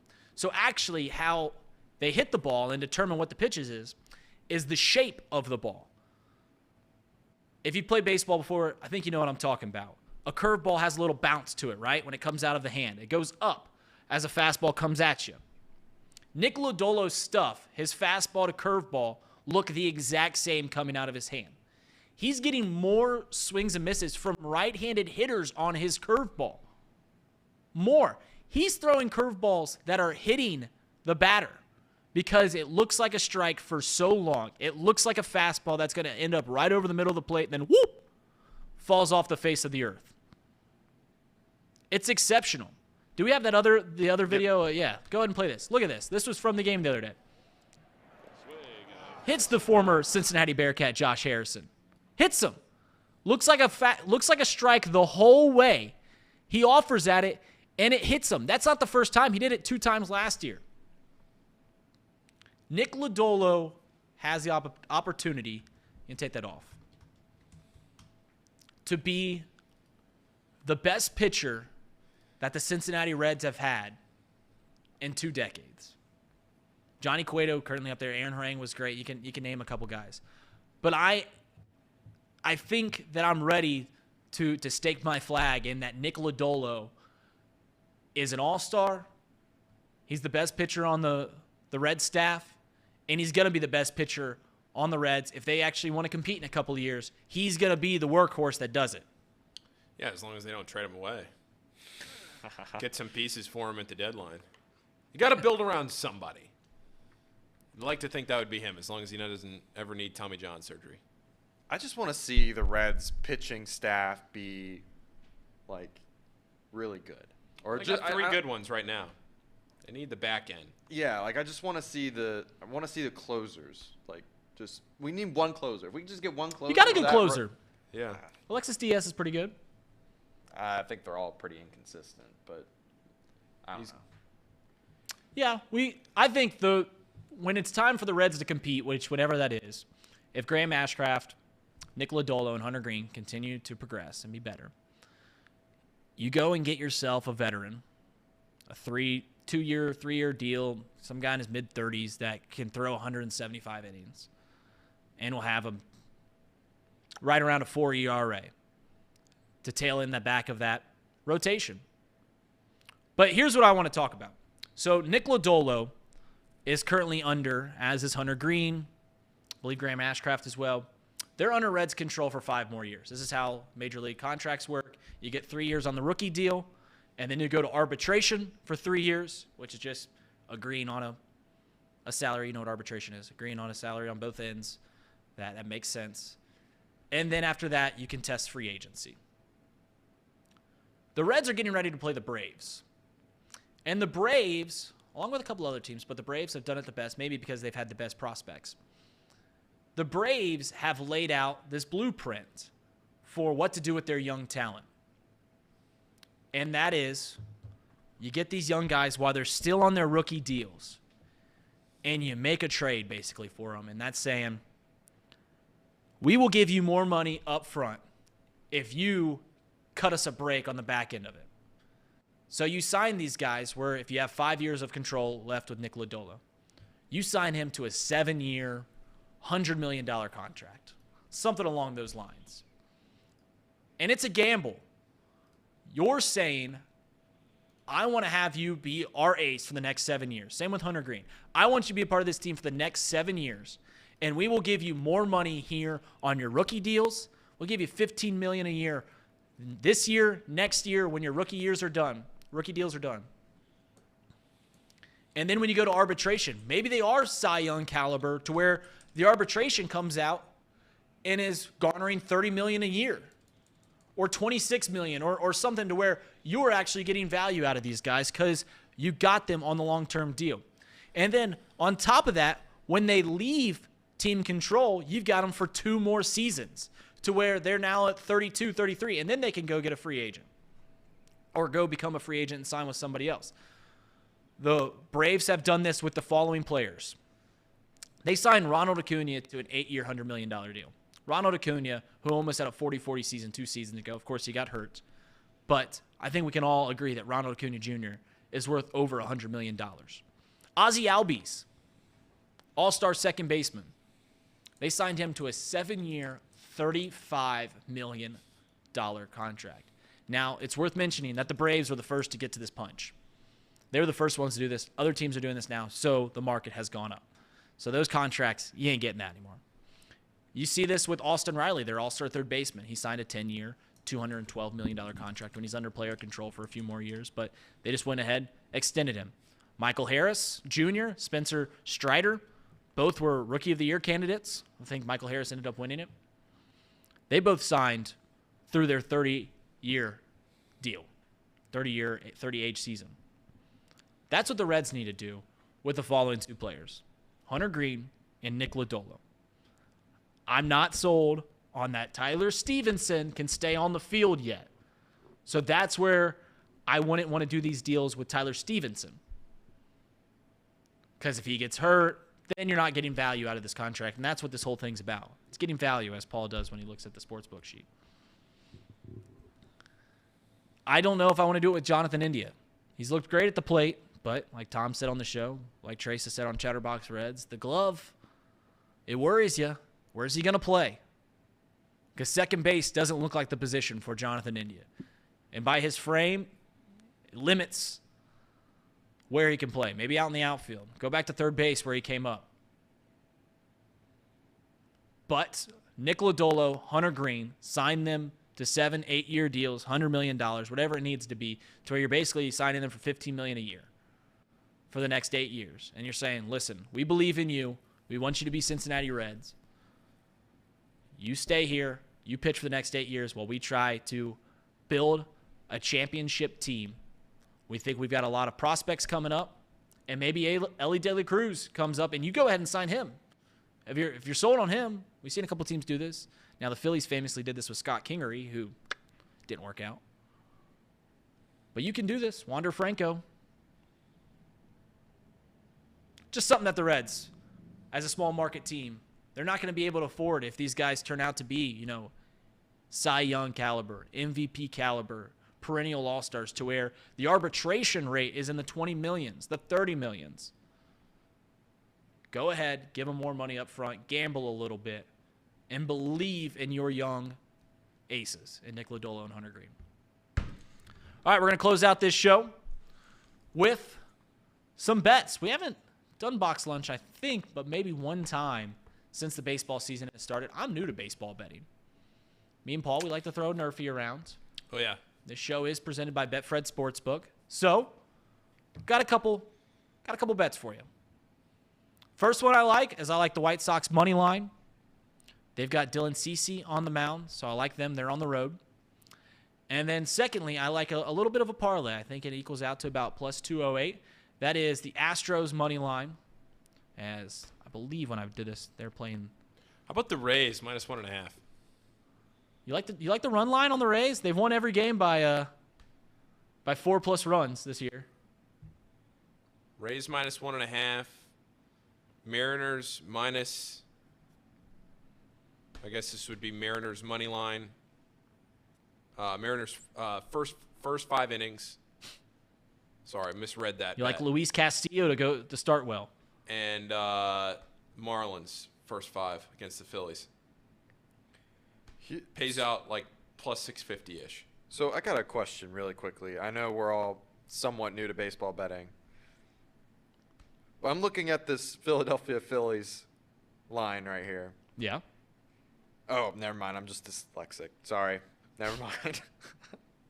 I thought I was reading it and the money line was at plus 110. And I thought the spread was at plus 150 for plus getting runs. I was like, well, that doesn't make sense. That's doesn't a add mistake. up. That don't add up. But no, I'm just dyslexic here. So the idea for first 5 inning bets is you're basically betting on the starters, right? That's betting on the starters, basically, yeah. Yeah, essentially. So I like Dylan Cease. They play the Twins. They're on the road tonight. He's going to be facing off against Kente Maeda. I still like Cease. I think he is a Cy Young. He's certainly a Cy Young candidate, as he was last year. God, former Cubby. Bad trade, that one was. And then you got Framber Valdez on the mound for the Astros. They're playing the Pirates. Parlay that with the over and the Cubs-Mariners game. Drew Smiley's on the mound. I believe it is Luis Castillo, but I still think that they can get over 9 runs. That's plus 208. The Wheel of Taco Bell. How was your Lenten promise of no Baja Blasts, Paul? I was only tempted once. It did pay off. I feel like I'm a better person. It was tough. Anybody that knows me knows how much I go to Taco Bell just for the Baja Blast. It was tough, but we're here. We survived. Well, let's go ahead and roll this Taco Bell wheel to honor you giving your Lenten promise. And see what you were given. You were given a trip to go to Augusta National. I know, yeah. For your sacrifice. For my Baja Blast. For your sacrifice. Now, Paul, I'll tell you one thing, though. Speaking of Lent, so Friday was Good Friday. I didn't have any meat on Friday, so I subsisted on about 6 bags of barbecue chips, and about 6 lemonades. Walking around 20, I think it was like 22,000 steps we took on Friday. Like, I'm not complaining. Right. I'm not going to sit here and complain because I was there, but I am going to say that if I was to ever be blessed enough to get back there and to do that, I would very much look forward to being able to, hey, look at that, Taco Bell. Let's go, baby. Bell bomb. I'd very much look forward to one of those chicken salad sandwiches or a one of those pulled pork sandwiches because, boy, they look good about 1 o'clock. It's all right. We're here. We're better for it. Hey, we're happy. We're better for it. Now, let's get ourselves Baja Blast. Paul, I've got to tell a quick story on and this is how I'll conclude the show. So on Saturday, I was calling a Miami softball game. They're playing Buffalo. And Miami softball's pretty good. They play the number 1 team in the country this weekend, so that'll be exciting to call. But the pitcher for Miami that was in the circle was throwing a perfect game. They play 7 innings. She was throwing a perfect game in the 6th inning. Okay. She was 5 outs away. And as I've said time and time on this show, I said on air, well, jinxes don't exist, so I'll bring up the fact that Brianna Pratt has not allowed a base runner. Don't remember exactly what I said. Has not allowed a base runner this entire game. Working on something special. Need 5 outs. The entire press box looked at me and, like, gave me wide eyes. They looked down at me. Casey's, like, giggling. Brianna Pratt, 2 pitches later, gives up a double. Walks the next base runner. Walks the next batter.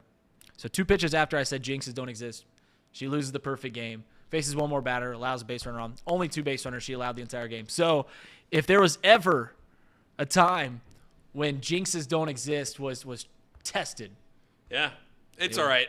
That's not your fault. As somebody that has broadcasted hundreds, if not thousands, of baseball games, I never will shy away from, oh, he's throwing a no-hitter. Yeah, bringing it up. Like, we're in the 3rd inning. Hey, he's threw 3 no-hit innings. I'm sorry. Me sitting there in the press box does not affect what they're doing on the field. It is my job to tell you what you're watching, especially when it's on the radio. You know what it is? Are we being too practical with the jinxes don't exist thing? Like, are we being too practical to say, just point out, like, I am 200 feet away from the field. I am talking into a microphone. That's all I'm doing. It has no bearing over what happens next. There have been games that I have done, and this is one thing I will say. There have been games way back when you're sitting on the bleachers in like a summer league game when I was like a freshman in college and you're just starting out and you're sitting on a bleacher and like you're not sure if maybe the players can hear you because there's nobody in the stands besides a few parents. And if you talk loud enough, maybe the players would hear. I would be a little more careful then because maybe they don't even know it. Because I would run into guys sometimes where they say we get into the 7th inning, and I would ask them after the game about it, and they'd say, "Oh, I didn't even know. I wasn't even looking." Right. So sometimes, because then you're like adding the extra pressure. So, but if you're in a closed press box and you're 100 feet away and the pitcher can't hear you, brother, I feel no shame in that. That's not your fault. Because here's the thing, and this is what I've always said. When people want to talk about jinxes in sports, it's just like stocks. It's like when you buy a stock at its highest, right? Buy high, sell low. That's what they always say about the stock market. Yeah, that's what you do.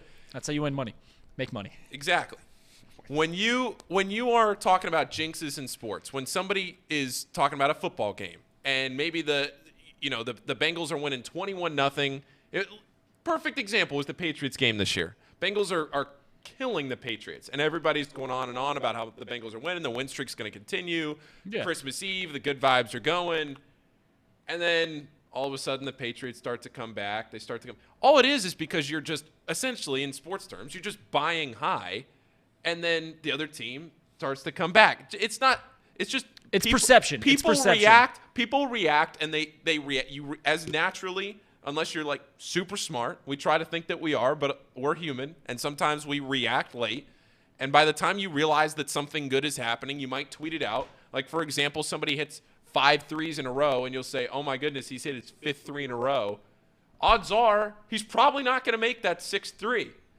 And it's just because you tweeted it out, and then everybody says, oh, you had to jinx it. He's 5 for 5. Well, yeah, I mean, he's 5 for 5. Percentages are going to work out. It's the 6th time. Jinxes, superstition. Do I have a lucky pair of socks? Sure. But me sitting up there in a booth talking about a perfect game, as long as they don't hear it, because right, yeah, then you're actually affecting something. If they hear it because they can hear you talking from you're close, you're sitting right behind the plate in a press box or something, that's different because then they feel pressure and But if you're a major league broadcaster, especially on the radio, if it's on TV and you do the fun thing where it's like, look at the box score. Part of it's fun being a sports fan. Like I don't want to totally take a dump on being a sports fan and the jinxes thing. So if you're on TV and you say, hey, take a look at the box score, but we don't have the box score on Chatterbox. We have the line score and stuff, but we don't have the box. So, and especially if you're on the radio, what are you supposed to say? Something special's going on? Then if you're driving in the car, you're going, well, is he throwing a perfect game? Is he throwing a no-hitter? Everybody knows what you're talking about. You know what I think it is? What do you got for us? I do think jinxes exist, just to clarify for anyone that didn't know. I think it was because it wasn't necessarily that you had an effect of what actually happened, but it was the fact that everyone in the press box believes in jinxes except you. So it actually jinxed yourself because you don't actually believe in the jinx clause. You didn't jinx the game itself. You're just jinxing yourself. I jinxed my jinx. Yeah, you jinxed your jinx. Listen. Humans are trying to grasp on to everything they can in this world. You try to act like you're in control. None of us are in control of anything. We're certainly not in control of what the Cincinnati Bengals are doing on Christmas Eve against the New England Patriots. I can sit there and do naked cartwheels in my living room because we're winning by 28, and it ain't doing anything. It has no bearing. It ain't going to help them come back. It ain't going to help them do anything. You can wear your lucky jersey. You can wear Paul's lucky pair of socks. It doesn't matter. Yeah. The only time it matters is when you're like a player. And like I said, sometimes these pitchers, they get so involved in the games, they don't realize what they're doing. They just think, well, maybe they're pitching well, but they don't look at. It's like sometimes when a hitter. If you can get in people's head, is what you're telling me. Yeah, a pinch hitter. That happens. A pinch hitter goes up in the ninth inning, or maybe you get to you're in the bottom of the ninth inning and. You realize it's a close game, but you haven't really looked at the scoreboard. I remember this happened one time, I think in a Nats game. Somebody had a walk-off home run. They didn't realize why everybody was celebrating so hard. Then he realized, it was a walk-off home run. It wasn't just a home run. It was a walk-off home run. There baseball games, softball, sometimes you just get so bogged down in everything, you don't realize the situation. Now, so when you talk about the players saying something to, I pitched in high school. I did not enjoy it when somebody would say, hey, you're throwing a no-hitter, because then it's like I start thinking about it. No, yeah. That's different. That is not a jinx. That is applying pressure to somebody. Yeah. That is tangible. That is something that is actual tangible. You're doing something. But when you're just watching a game, you're wearing your lucky jersey or whatever, you're doing nothing. Yeah. If it makes you feel better, though, go ahead and do it. Listen, not to get on a soapbox here as we try to, once again, end this show, it's almost sacrilegious to believe in jinxes, because at that point you're saying one of two things. If you're saying that me in the booth saying she's got a perfect game right here, and then it blows and I'm the culprit because of why the perfect game got blown, you're saying one of two things. You're saying either God himself is coming down and be like, oh, Reed, shouldn't have said that. I'm gonna go punish this girl who's pitching a great game now. To teach Reed a lesson about jinxes. Or you're saying that you believe in other gods that do that, and they're mischievous little bunch. But that's the end of my soapbox and my Catholic religiousness. Yeah.